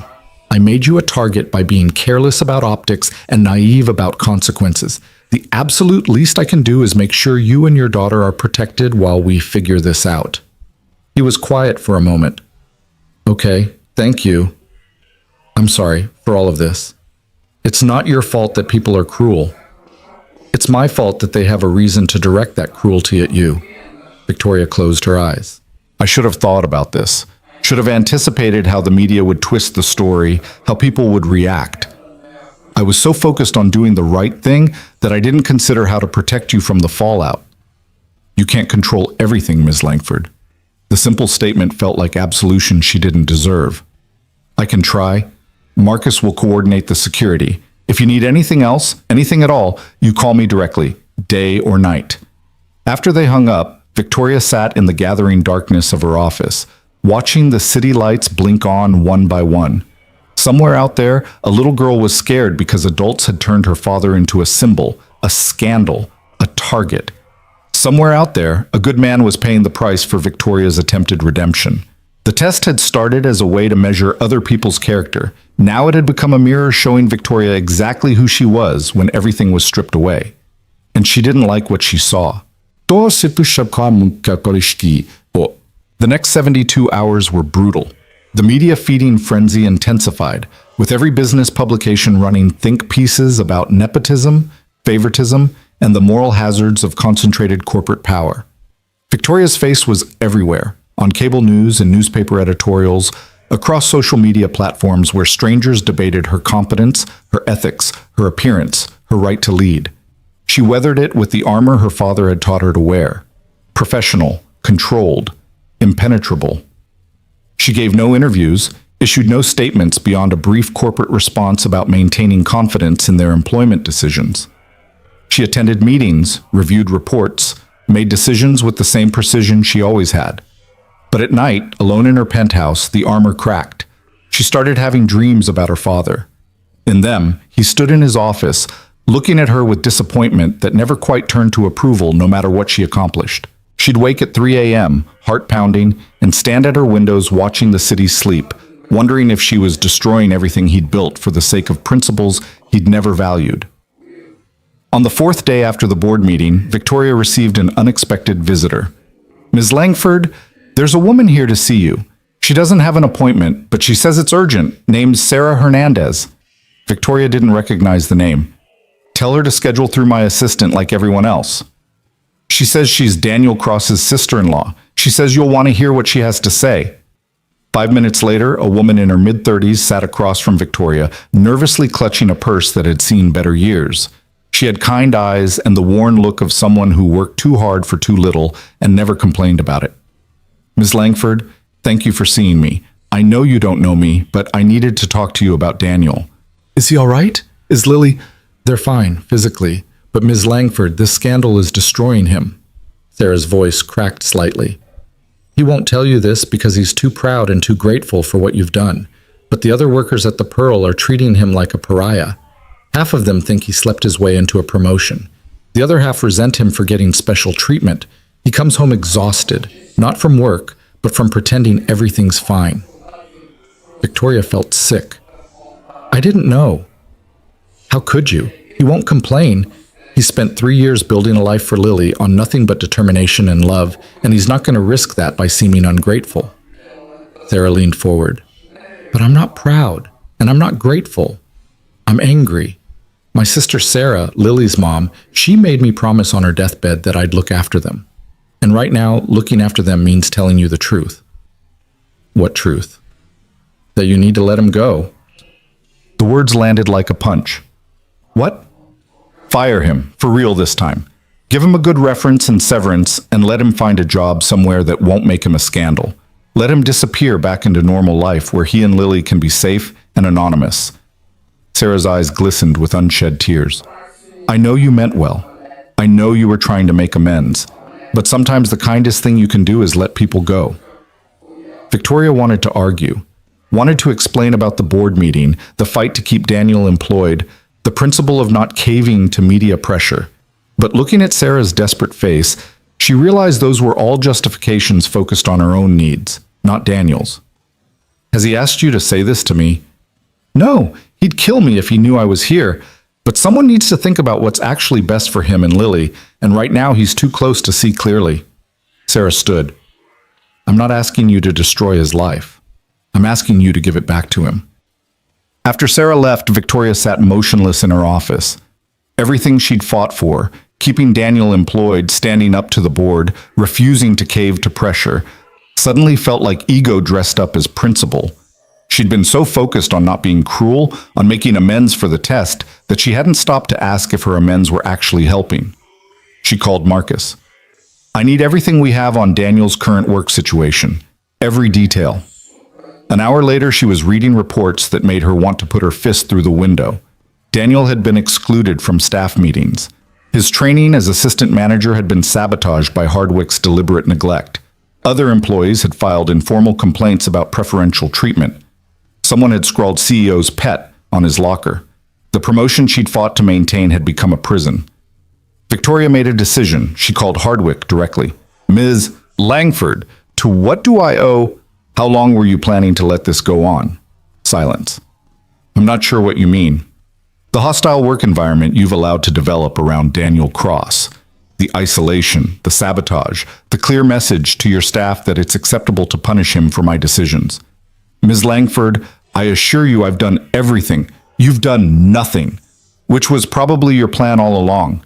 Can't overtly disobey the CEO's orders, but you can make the situation so unbearable that the problem resolves itself. Victoria's voice was ice. Here's what's going to happen.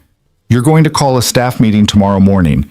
You're going to explain that Daniel's promotion was based on merit and had nothing to do with any personal relationship. You're going to make it clear that anyone who continues to create a hostile environment will be terminated immediately. Am I clear? Yes, ma'am. James? If I hear about any retaliation, any continued problems, any unfortunate miscommunications, I'll replace you with someone who understands that managing a restaurant means managing people, not politics. She hung up and immediately regretted it.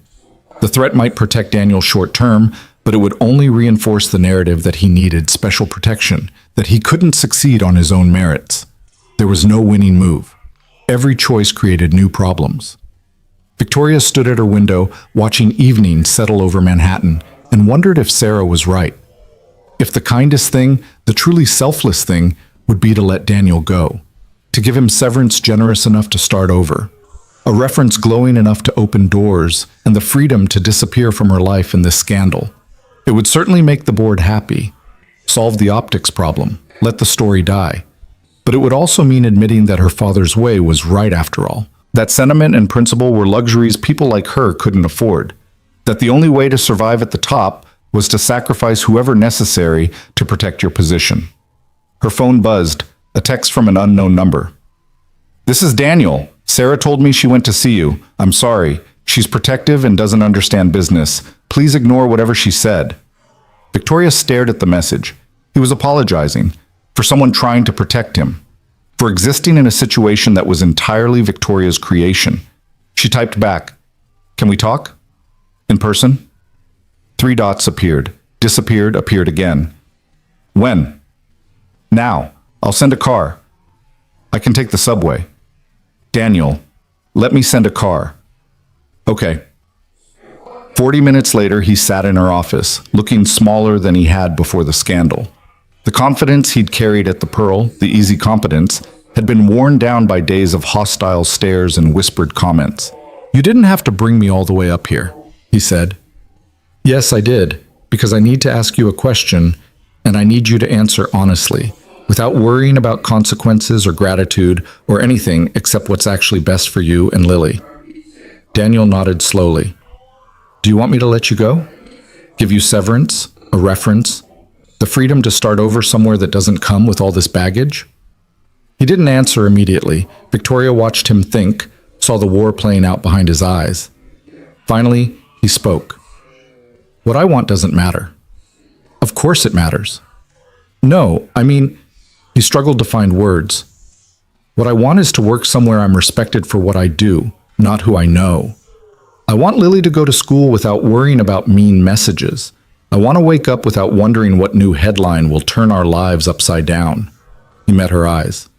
"But I also want to believe that doing the right thing matters, that standing up for principles means something, that people like you exist who'll fight for something besides profit. Even if that fight makes your life harder? Even then. Because Lily's watching, Miss Langford. She's 6 years old, and she's learning what adults do when things get difficult. If I run away now, if I let the bullies win because it's easier, what am I teaching her?" Victoria felt something crack in her chest. "You're teaching her that her father is human, that sometimes the brave thing is knowing when to retreat." "Maybe. Or maybe I'm teaching her that when someone stands up for you, you don't abandon them the first time it gets hard." Daniel leaned forward. "You could have fired me after that board meeting. You could have taken the easy path and blamed me for the scandal, but you didn't. You fought for me, even though it cost you. How can I do less?" "Because you have Lily to think about. I only have myself. You have 43,000 employees. You have shareholders and board members and a legacy to protect. Don't pretend you're fighting this battle in a vacuum." They sat in silence for a moment. Outside, the city pulsed with life, millions of people pursuing their own struggles, victories, defeats. Somewhere in that vast machinery, there had to be a path that didn't require someone to lose. "What if there was a third option?" Victoria said slowly. "What do you mean?" "What if you weren't working at the Pearl anymore, but you weren't fired either? What if you were transferred to a different position in the company, somewhere your skills could be better utilized, and where you wouldn't be under constant scrutiny? Daniel frowned. Like what? I don't know yet, but we employ thousands of people across dozens of divisions. There has to be somewhere you could work that would use your talents without making you a target. Victoria's mind was already racing. Community outreach, employee relations, management training, something that takes you out of the Pearl's toxic environment but keeps you in the company. That would still look like favoritism. Everything looks like favoritism now, but at least this way, you'd be doing work that matters in an environment that doesn't make you miserable. She could see him wavering. Think about it. You wouldn't have to face Hardwick every day. Lily wouldn't be connected to the Pearl scandal, and you'd still have the healthcare and stability you need. Daniel was quiet for a long moment. Can I ask you something? Anything. Why does this matter so much to you? I'm just one person, one employee out of thousands. Why risk everything for me? Victoria thought about her father, alone in his office, about Lily's hug, about the warmth she'd felt in that second-grade classroom, about Richard's words, "The most powerful thing you can do is admit when you're wrong and try to be better. Because if I can't fight for one person I wronged directly, how can I claim to care about the thousands I'll never meet? Because principles are meaningless unless you're willing to sacrifice for them. Because..." She stopped, surprised by the emotion in her voice. "Because I spent 34 years building walls, and you showed me there might be something worth protecting on the other side." Daniel stared at her, and Victoria saw the exact moment something shifted in his expression. Understanding, maybe. Or recognition of something neither of them had been willing to name. "Okay," he said quietly. "Okay? I'll consider the transfer. On one condition." "What's that?" "You stop apologizing. Stop treating me like a victim of your mistakes. I'm a grown man who makes his own choices, and I choose to be here. Whatever happens next, we face it as equals, not as a CEO and her guilt project." Victoria felt a smile tug at her lips despite everything. Equals. When you make $12 billion, we can revisit that designation. Deal. Daniel stood. "Thank you, Ms. Langford, for fighting, for caring, for being better than you think you are." He left before she could respond. Victoria returned to her window, watching his figure emerge onto the street 63 floors below, merge with the crowd, and disappear into the city's vast anonymity. For the first time since the scandal broke, she felt something like hope. Maybe there was a path through this. Maybe she could protect Daniel without sacrificing her company. Maybe she could prove that strength and compassion weren't mutually exclusive. Or maybe she was deluding herself and the walls were about to come crashing down. Either way, she'd made her choice, and she was going to see it through to whatever end waited on the other side. Victoria spent the next week designing Daniel's new role with the same intensity she'd once reserved for billion-dollar acquisitions. She consulted with HR, reviewed organizational charts, analyzed skills matrices, and finally created a position that hadn't existed before: Director of Employee Experience and Culture. The role would involve visiting Langford properties, talking to workers at all levels, identifying morale issues and opportunities for improvement. It required empathy, communication skills, and the ability to see systems from the bottom up rather than top down. Everything Daniel had demonstrated, in other words, during his time at the Pearl. When she presented the proposal to the executive team, reactions were mixed. "It's a made-up job to justify keeping him employed," Patricia Warren said flatly. She joined the executive meeting specifically to voice her opposition. "This is exactly the kind of favoritism the board voted to prevent. With respect, Patricia, the board voted to maintain Daniel's employment. How we deploy his talents is an operational decision." Victoria kept her voice level. "And this role addresses a genuine gap in our organizational structure. When was the last time any of us actually talked to our line workers? When did we last understand what's happening at ground level? We have managers for that. We have managers who report what they think we want to hear. We need someone who will report the truth, even when it's uncomfortable." Victoria pulled up a slide showing employee satisfaction scores across their properties. "Look at these numbers. We're bleeding talent in 3 divisions because we have no idea what's actually happening on the ground. Daniel can help fix that." Robert Jong nodded slowly. It's actually not a bad idea. High turnover costs us millions annually. If this role can identify problems before they become crises, it pays for itself. The debate continued for another hour, but eventually Victoria's proposal was approved, narrowly, with caveats and oversight requirements, but approved nonetheless. She called Daniel that evening. "How do you feel about a new title? Director of Employee Experience and Culture." There was a long pause. "That's a real position?" "It is now. You'd visit our properties, talk to employees, identify issues, recommend improvements. Essentially, you'd be my eyes and ears for what's actually happening in the company, unfiltered by management spin." "Ms. Langford, I was a line cook 4 months ago. I don't have the experience for—" "You have exactly the experience needed. You've been at the bottom. You know what it's like to be overlooked, undervalued, treated as expendable. That's the perspective we've been missing." Victoria paused. "Also, it gets you out of the Pearl and away from Hardwick. When would this start?" "Monday, if you're willing." Another long pause. Victoria could almost hear him thinking, weighing, calculating the risks against the opportunities. "Okay," he said finally. "I'll do it. But Miss Langford?" "Yes?" "Thank you for believing I'm capable of more than I believed myself." After they hung up, Victoria allowed herself a small moment of satisfaction. It wasn't a complete solution. The media would still question the new role, the board would still watch for any misstep, her enemies would still look for ammunition. But it was progress. A step toward proving that her way could work. She was learning, slowly and painfully, that redemption wasn't a single act. It was a series of choices, made daily, to be better than she'd been the day before. Her father had taught her to value power above all else. Daniel was teaching her that the real power lay in using that position to lift others up. The test she'd designed to measure other people's character had become a crucible that was reshaping her own.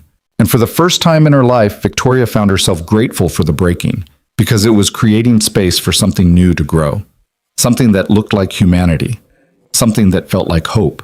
Daniel's first day as Director of Employee Experience and Culture began at 6 a.m. in a loading dock in Queens, watching warehouse workers start their shifts. Victoria had insisted he take an office on the executive floor, but Daniel had politely declined, choosing instead a modest space on the 20th floor near HR. Close enough to have credibility, he'd explained, but far enough to not seem like he'd forgotten where he came from. Now, standing in the pre-dawn cold while forklifts beeped and workers shouted good-natured insults at each other, Daniel understood why Victoria had created this role. These people, the ones who moved boxes and stocked shelves and kept the machinery of commerce running, were invisible to the executives 60 floors above. They had concerns, frustrations, ideas that never made it past their immediate supervisors. "You the new corporate guy?" A woman in her 50s, name tag reading Maria, eyed him with friendly suspicion. Something like that. Like Daniel Cross. He extended his hand. She shook it with a grip that spoke of decades of physical labor. "Maria Gonzalez. 22 years in this warehouse. You here to tell us we're doing it wrong?" "I'm here to ask if we're giving you what you need to do it right." Maria laughed. "First honest answer I've heard from management in 2 decades. All right, corporate guy, you want to know what we need? Come work a shift with me." By noon, Daniel had loaded trucks, navigated the Byzantine inventory system, and learned that the warehouse's biggest problem wasn't lazy workers or inefficient processes. It was a scheduling system that gave people their shifts with only 48 hours notice, making childcare arrangements nearly impossible. "We lose good people over this," Maria told him during their lunch break. "Single parents mostly. They want to work, but they can't when they don't know their schedule until 2 days before." Daniel took notes, asked questions, listened to stories about workers who'd quit, not because the job was hard, but because the unpredictability made life unmanageable. He thought about his own struggles coordinating daycare for Lily, about the constant anxiety of not knowing if he'd be able to pick her up on time. That afternoon, he visited a retail store in Soho where he learned about break room facilities so inadequate that employees ate lunch standing in a storage closet. Then a maintenance crew at Langford Tower who explained they'd been asking for updated equipment for 3 years, but kept getting told budget constraints while executives remodeled their offices. By the time Daniel returned to his office at 7 p.m., exhausted and furious and energized all at once, he had 17 pages of notes and a crystal clear understanding of the gulf between corporate perception and worker reality. He was drafting his first report when Victoria appeared in his doorway. "Burning the midnight oil on day one?" Daniel looked up, startled. "Ms. Langford, I didn't expect to see you down here. I wanted to check how your first day went." She entered his small office, looking almost out of place in the modest space. "Any regrets about accepting the position?" "None, but I have about 100 questions about how this company actually operates." He gestured to his notes. "Did you know our warehouse scheduling system is driving away our best workers? Or that the retail employees don't have anywhere to eat lunch? Or that maintenance has been asking for basic equipment upgrades for 3 years?" Victoria's expression tightened. "No, I didn't know any of that." "That's the problem. You're so far removed from the actual work that you can't see what's breaking down." Daniel caught himself. "I'm sorry, that was true, and exactly what I hired you to tell me." Victoria sat in the chair across from his desk. "What do you need from me to fix these problems?" "Authority to make small changes without 17 levels of approval. A budget for immediate fixes. Nothing major, just things like proper break room furniture and basic equipment, and direct access to you when I find systemic issues that need executive attention." "Done. I'll have HR draw up the parameters tomorrow." She studied him quietly. "You're good at this. I'm angry at this. There's a difference. Sometimes anger is the appropriate response to injustice." Victoria smiled slightly. "Your report, when you finish it, I want to present it at the next board meeting. Let them see what's happening in their own company." "That'll make you look bad, like you weren't paying attention." "I wasn't paying attention. Better to admit it and fix it than pretend everything's fine." She stood to leave, then paused. "Daniel, thank you. For caring about people I should have been caring about all along." After she left, Daniel sat in his quiet office and realized something fundamental had shifted. He wasn't just an employee anymore, trying to survive in a system designed to chew up people like him. He was part of changing that system. And Victoria wasn't just his boss, she was becoming something else entirely. An ally. A partner in trying to make things better. Maybe even a friend. The thought should have worried him. The power imbalance alone made friendship complicated. But watching Victoria humble herself, admit her failures, and genuinely work to improve, Daniel found himself respecting her in ways that had nothing to do with her title or wealth.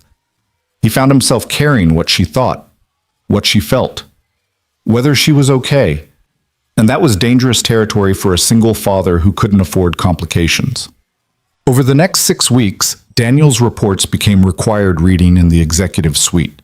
Each one was a meticulous catalog of problems invisible from the top floor, from sexual harassment complaints that never made it past middle management, to safety violations quietly tolerated to save money, to workers surviving on food stamps despite working full-time for a billion-dollar company.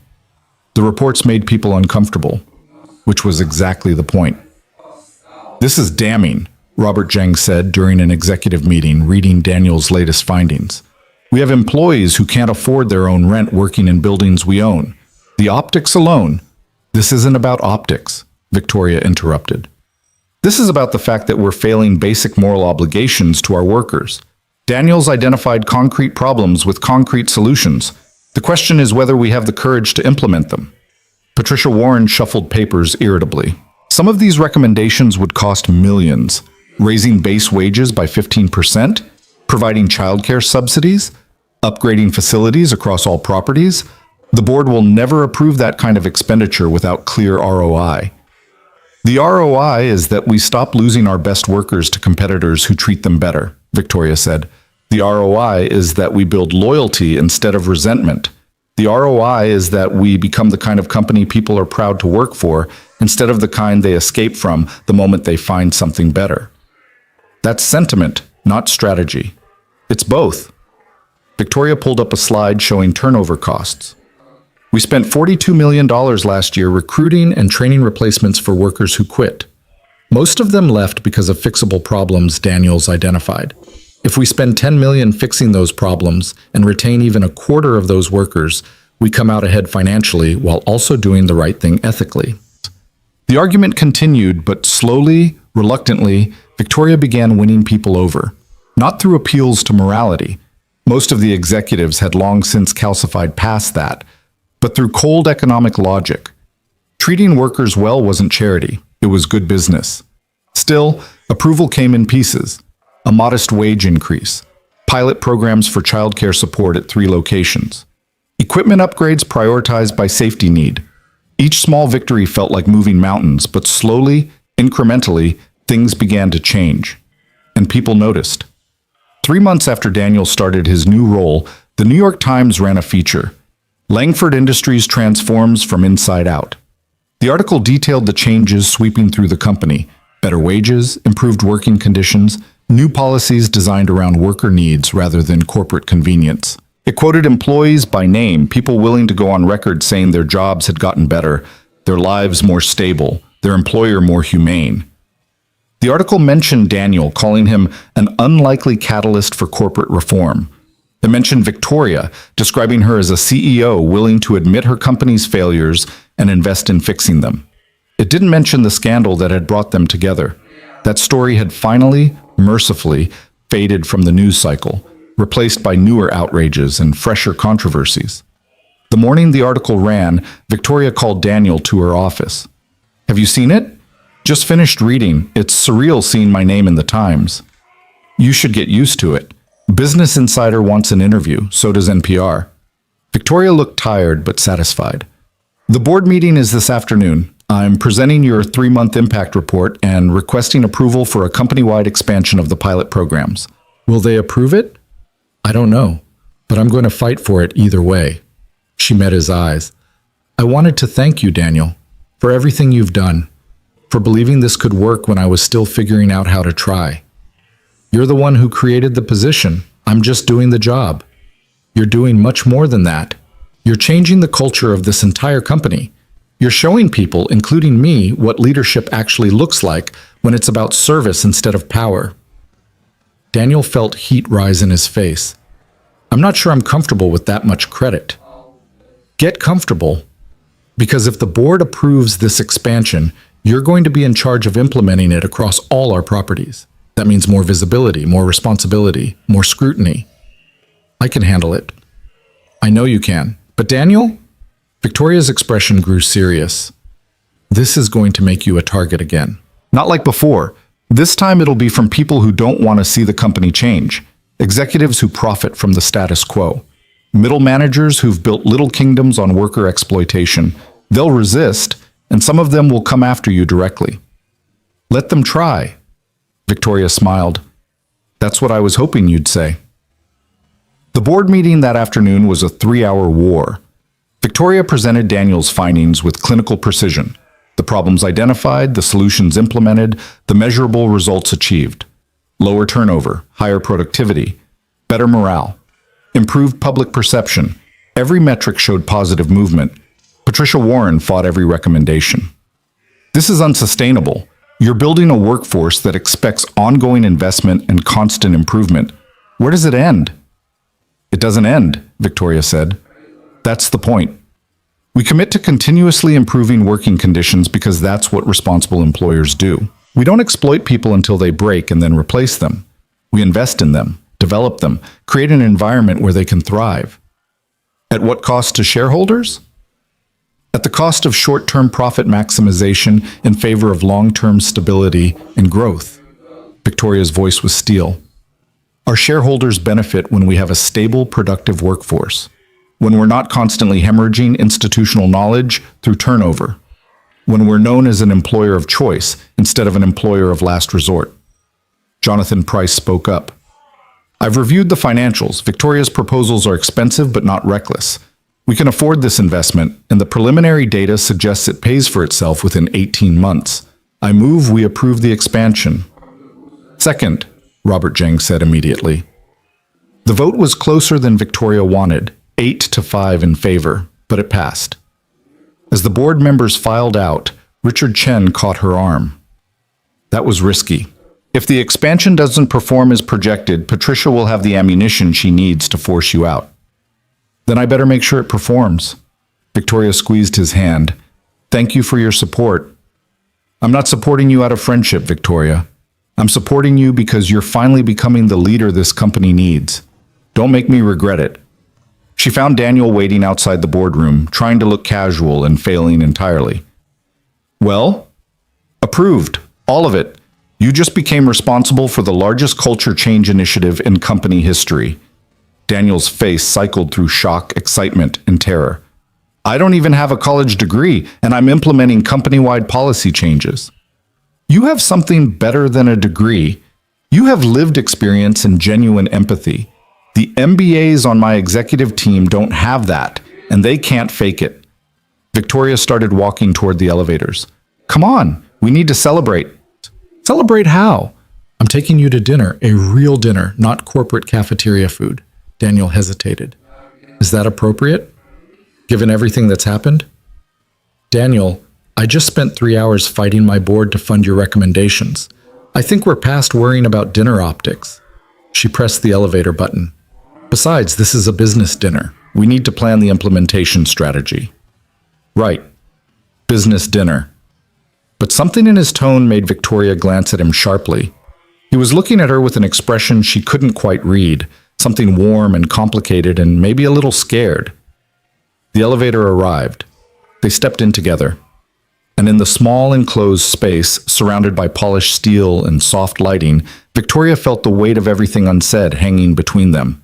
6 months ago, she'd fired this man as a test. Now he was reshaping her company and maybe, possibly, beginning to reshape her heart in ways she didn't know how to name. The elevator descended toward the ground floor, and Victoria wondered if maybe she was falling too. The restaurant was a small Italian place in the West Village, the kind of neighborhood spot where the owner knew the regulars and the menu hadn't changed in 30 years. Victoria had chosen it deliberately, intimate but not romantic, public enough to be professional, private enough for real conversation. They ordered wine, pasta, the easy rhythm of a meal shared by two people who'd spent months learning to read each other's silences. Tell me about Lily, Victoria said. How's she handling all the changes? Daniel's face softened the way it always did when talking about his daughter.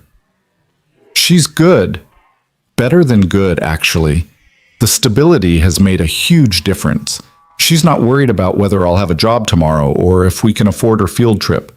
She's just a kid again. That must be a relief. You have no idea. After Sarah died, Lily picked up on every stress, every fear. She was 6 years old and trying to take care of me emotionally. No child should carry that weight. He took a sip of wine. Now she draws pictures and plays with her friends and doesn't ask if we have enough money for dinner. That's everything.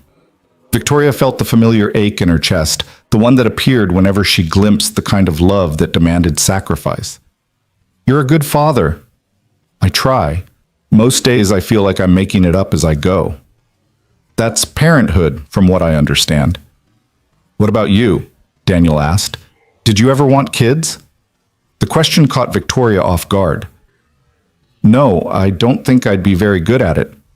Why not? Because I was raised by wolves in expensive suits, and I'm not sure I know how to be anything else. She said it lightly, but the truth underneath was heavy.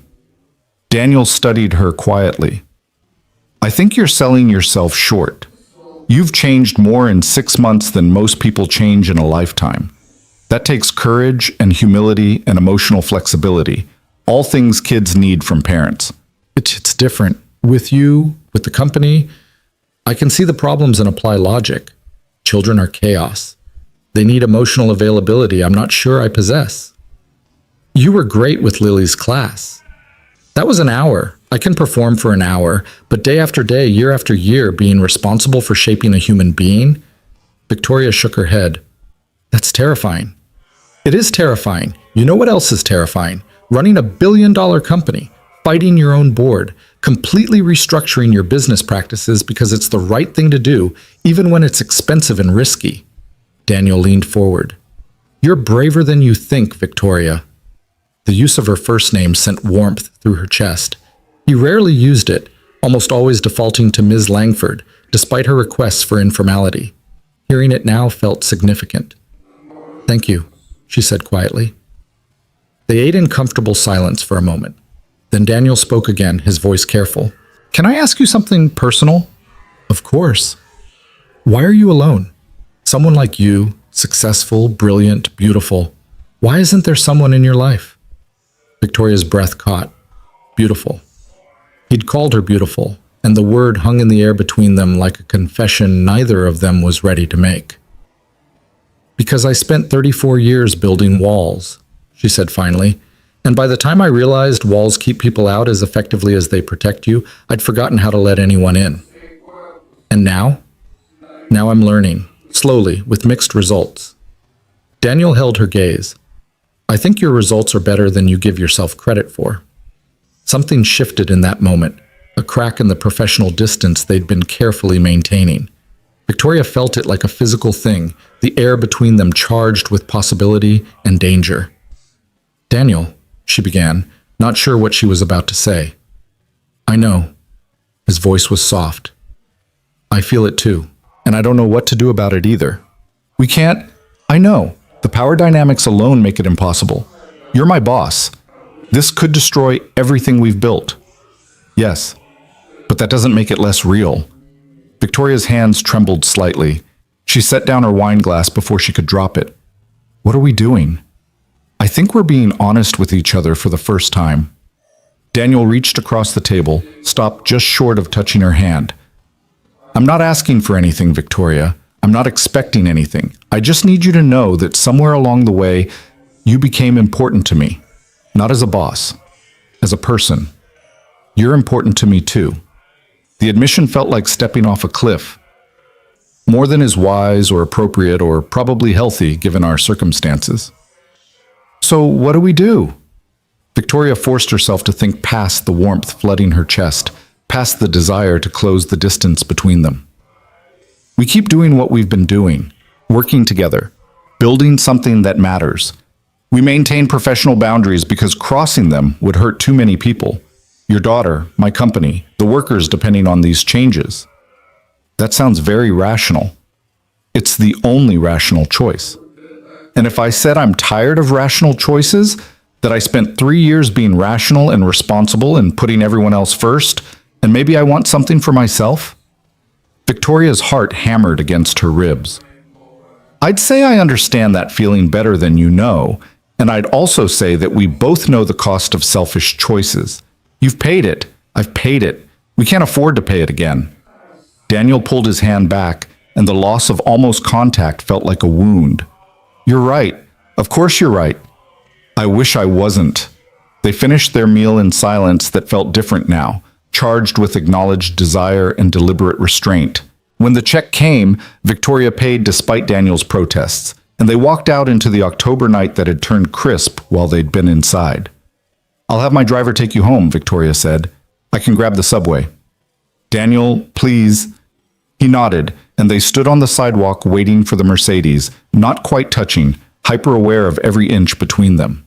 When the car arrived, Daniel paused before getting in. Thank you for dinner, for everything. Thank you for your honesty. Victoria? He looked at her with eyes that held everything they couldn't say. Someday, when Lily's older and the company's stable and we're not navigating quite so many minefields, don't. She stopped him gently. Don't make promises we don't know if we can keep. Okay. He smiled sadly and got in the car. Victoria watched the Mercedes pull away, carrying Daniel back to his daughter and his fourth-floor walk-up and his life that had become impossibly tangled with hers. Then she walked. For hours, through streets she'd normally never traverse on foot, past the lives unfolding in lit windows and the late-night restaurants and the beautiful chaos of the city she'd spent so long viewing from 63 floors up. She'd thought she was teaching Daniel about business, about navigating corporate structures. But he'd been teaching her something far more valuable. What it looked like to live with your heart undefended. To love something more than you loved safety. To risk everything for what mattered. And somewhere along the way, he'd become what mattered. The realization should have terrified her. Instead, it felt like coming home. The expansion of Daniel's initiatives rolled out over the following months with the careful precision of a military campaign. Victoria threw resources at the effort that made her CFO wince. New training programs, facility upgrades, wage increases, benefit expansions. She weathered board meetings where Patricia Warren gleefully pointed out every cost overrun and implementation delay. But the results started showing up where it mattered. Employee satisfaction scores climbed, turnover dropped, productivity increased. The company started appearing on best places to work lists for the first time in its history. Recruitment became easier as word spread that Langford Industries actually cared about its workers. And through it all, Daniel worked with quiet intensity, visiting properties, solving problems, listening to stories from workers who'd never had anyone in corporate leadership actually care about their input. He was brilliant at it, natural. And watching him work, seeing him light up when he solved a problem or helped someone, Victoria fell a little more in love with him every day. She'd stopped fighting the feeling, stopped pretending it was professional respect or admiration for his work. She loved him, simply and completely, in ways that terrified and exhilarated her in equal measure. But she kept it locked away. They maintained their careful boundaries, their professional distance, the walls that protected them both from the complications that acknowledgement would bring. Until Lily got sick again. The call came during a board meeting in February. Marcus appeared in the doorway, his face tight with concern. "Ms. Langford, I'm sorry to interrupt, but Daniel needs you. It's urgent." Victoria was out of her chair before the sentence finished. "What happened?" "Lily's in the hospital, some kind of respiratory infection." Daniel sounded... Marcus hesitated. He sounded scared. Victoria didn't remember the elevator ride down or the car ride to Mount Sinai. She only remembered the fear that gripped her chest, cold and unrelenting, at the thought of that bright, loving child in danger. She found Daniel in the pediatric ICU waiting room, hunched over with his head in his hands. He looked up when she approached, and the devastation in his eyes nearly brought her to her knees. "Victoria." She sat beside him, took his hand without thinking. "Tell me." "Pneumonia. Her immune system's been compromised by stress. They have her on oxygen, antibiotics, but she's struggling to breathe and they don't know if..." His voice broke. "I can't lose her. I can't lose her too." Victoria wrapped her arms around him, and Daniel collapsed against her, shaking with fear and exhaustion and the weight of loving someone so much that their pain became unbearable. "She's going to be okay," Victoria said, knowing the words were empty but needing to say them anyway. "She's strong. She's your daughter. She's going to be okay." They sat like that for hours. Other families came and went. Nurses made rounds. Doctors delivered updates that were cautiously optimistic but non-committal. Victoria held Daniel through all of it, not caring who saw them, not caring about optics or professional boundaries or anything except being there for this man she loved while he faced his worst fear. Somewhere around midnight, a doctor emerged with better news. Lily was responding to treatment. She'd turned a corner. She was asking for her daddy. Daniel sagged with relief so profound it looked like pain. "Can I see her?" "Of course. Follow me." Daniel stood, then turned to Victoria. "Come with me." "She talks about you. I think she'd want to see you too." Victoria's throat tightened. "If you're sure." "I'm sure." The pediatric ICU was a place of soft lights and quiet beeping and children fighting battles no child should face. Lily lay in a bed that seemed enormous around her small frame, oxygen tubes in her nose, monitors tracking her vitals, but her eyes were open and alert. "Daddy!" Her voice was hoarse but full of joy. "Hey, baby girl." Daniel bent to kiss her forehead. "How are you feeling?" "Tired. My chest hurts." "I know, sweetheart, but you're getting better. The doctors say you're doing great." Lily's eyes found Victoria standing near the door. "Ms. Langford, you came to see me." Victoria moved closer to the bed. "Of course I did. I had to make sure my favorite dragon expert was okay." Lily smiled weakly. "Mr. Pickles was worried about me." "I'm sure he was, but now you can tell him you're going to be fine." "Will you stay? Both of you?" Daniel looked at Victoria, and she saw the question in his eyes, not asking permission, but offering inclusion, offering family. "I'll stay as long as they let me," Victoria said. She pulled a chair next to Daniel's, and they sat on either side of Lily's bed while she drifted in and out of sleep. At one point, Lily reached out and took both their hands, holding them together like she was building a bridge. "I'm glad you're friends," she murmured sleepily. "Daddy's happier when you're around." After Lily fell asleep, Victoria and Daniel remained hand in hand across her bed, neither willing to break the connection. In the quiet dark of the hospital room, surrounded by the evidence of how fragile life could be, all their careful restraint felt absurd. "I love you," Daniel said quietly. "I know I shouldn't. I know it's complicated and possibly disastrous and definitely inadvisable. But sitting here, watching you comfort my daughter like she's precious to you too, I can't pretend anymore." Victoria's eyes filled with tears she hadn't cried since she was a child.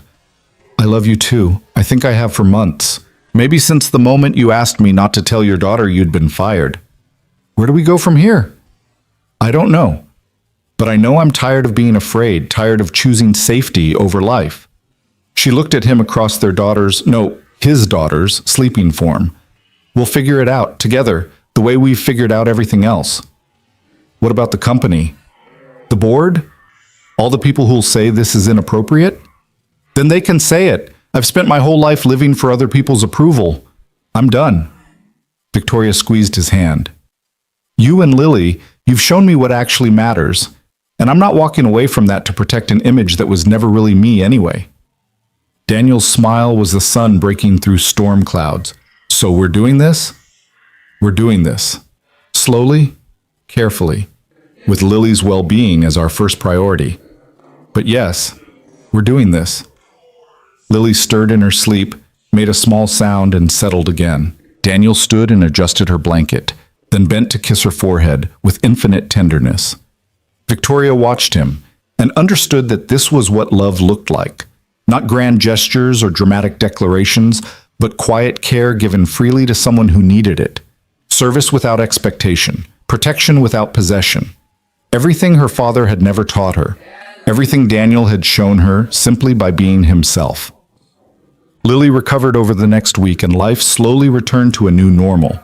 Daniel and Victoria began navigating the complicated dance of building a relationship while maintaining professional roles.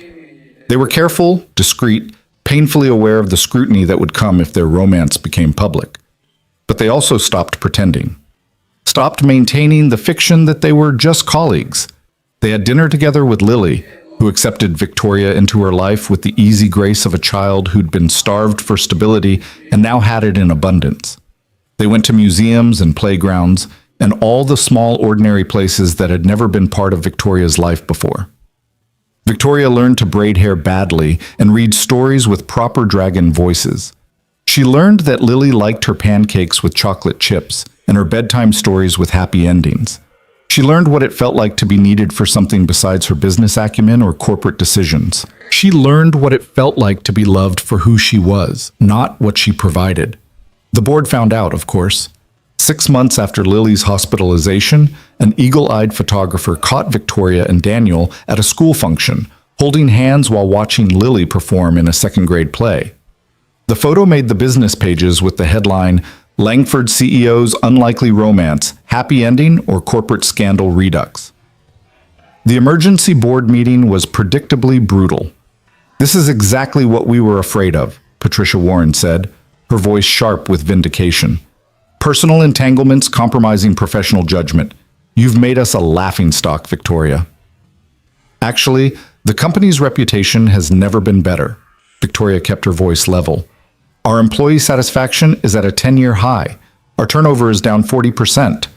We're profitable while treating workers well.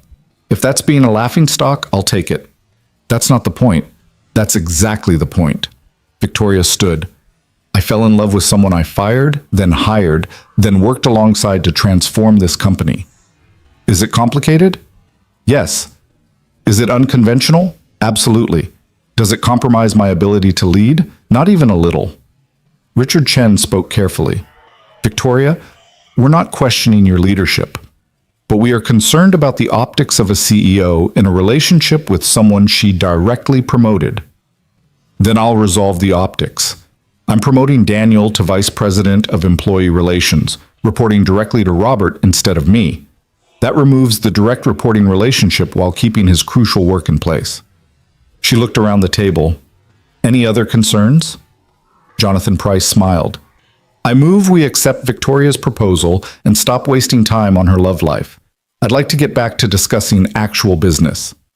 The motion carried, though not unanimously. As the board filed out, Victoria felt the weight of the past year settling on her shoulders. All the battles fought, all the principles defended, all the time she'd chosen integrity over ease. She'd lost some allies, made powerful enemies, risked everything she'd built, and she'd never been happier. That evening, she met Daniel and Lily at their apartment, not the fourth-floor walk-up anymore, but a larger place in a better neighborhood that Daniel's new salary made possible. Victoria had a key now. She belonged here in ways that still surprised her. Lily ran to hug her the moment she walked in. "Ms. Victoria, we made cookies. Daddy let me measure the sugar all by myself." "That's very impressive." Victoria bent to return the hug, breathing in the scent of sugar and childhood and home. "Did you save me any?" "We saved you lots. Daddy said you'd need them after your big meeting." Daniel appeared from the kitchen, wiping flour on a towel, and the sight of him, rumpled and domestic and completely at ease, made Victoria's heart clench with love. "How'd it go?" he asked. "We survived. You're now a VP, and we're officially sanctioned by the board to continue our scandalous romance." "Vice President?" Daniel blinked. "Victoria, that's overdue recognition for someone who's transformed this company's culture. Also strategic positioning to shut up my critics." She moved closer, lowered her voice. "And absolutely deserved. You've earned this 10 times over." "I don't know what to say." "Say you'll help me eat these cookies before Lily bounces off the walls from sugar." They spent the evening as they'd spent dozens before, eating dinner together, helping with homework, reading stories, being a family in all but legal definition. After Lily fell asleep, Victoria and Daniel stood on the apartment's small balcony, looking out at the city lights. "Do you ever regret it?" Daniel asked. "The test, I mean. Everything that came after?" Victoria thought about the question seriously. "I regret the cruelty of it, the arrogance of thinking I could measure people like experiments. But do I regret where it led us? Never. Even when it almost destroyed everything? Especially then, because it forced me to decide what actually mattered: power or purpose, image or integrity, being my father's daughter or being myself." She turned to look at him. "You showed me there was a choice. That's everything." Daniel pulled her close, and Victoria let herself be held, let herself be vulnerable, let herself need someone in ways that would have terrified her a year ago. "I love you," she said against his shoulder. "I love you too. Both of us." He pulled back to look at her. "Lily asked me yesterday if you were going to be her mom." Victoria's breath caught. "What did you tell her?" "I told her that families come in lots of different shapes, that sometimes the people who love you aren't related by blood, and that yes, if you wanted to be, you could be part of our family in whatever way felt right." "What did she say?" "She said she already decided you're her mom, and we just need to make it official." Daniel smiled. "She's very decisive. She gets that from you." "Actually, I think she gets it from you. She's been watching you, learning how to be strong and kind at the same time, how to stand up for people who need help, how to be brave even when it's scary." His voice grew soft. "You're already her mom in every way that matters, Victoria. The question is whether that's what you want."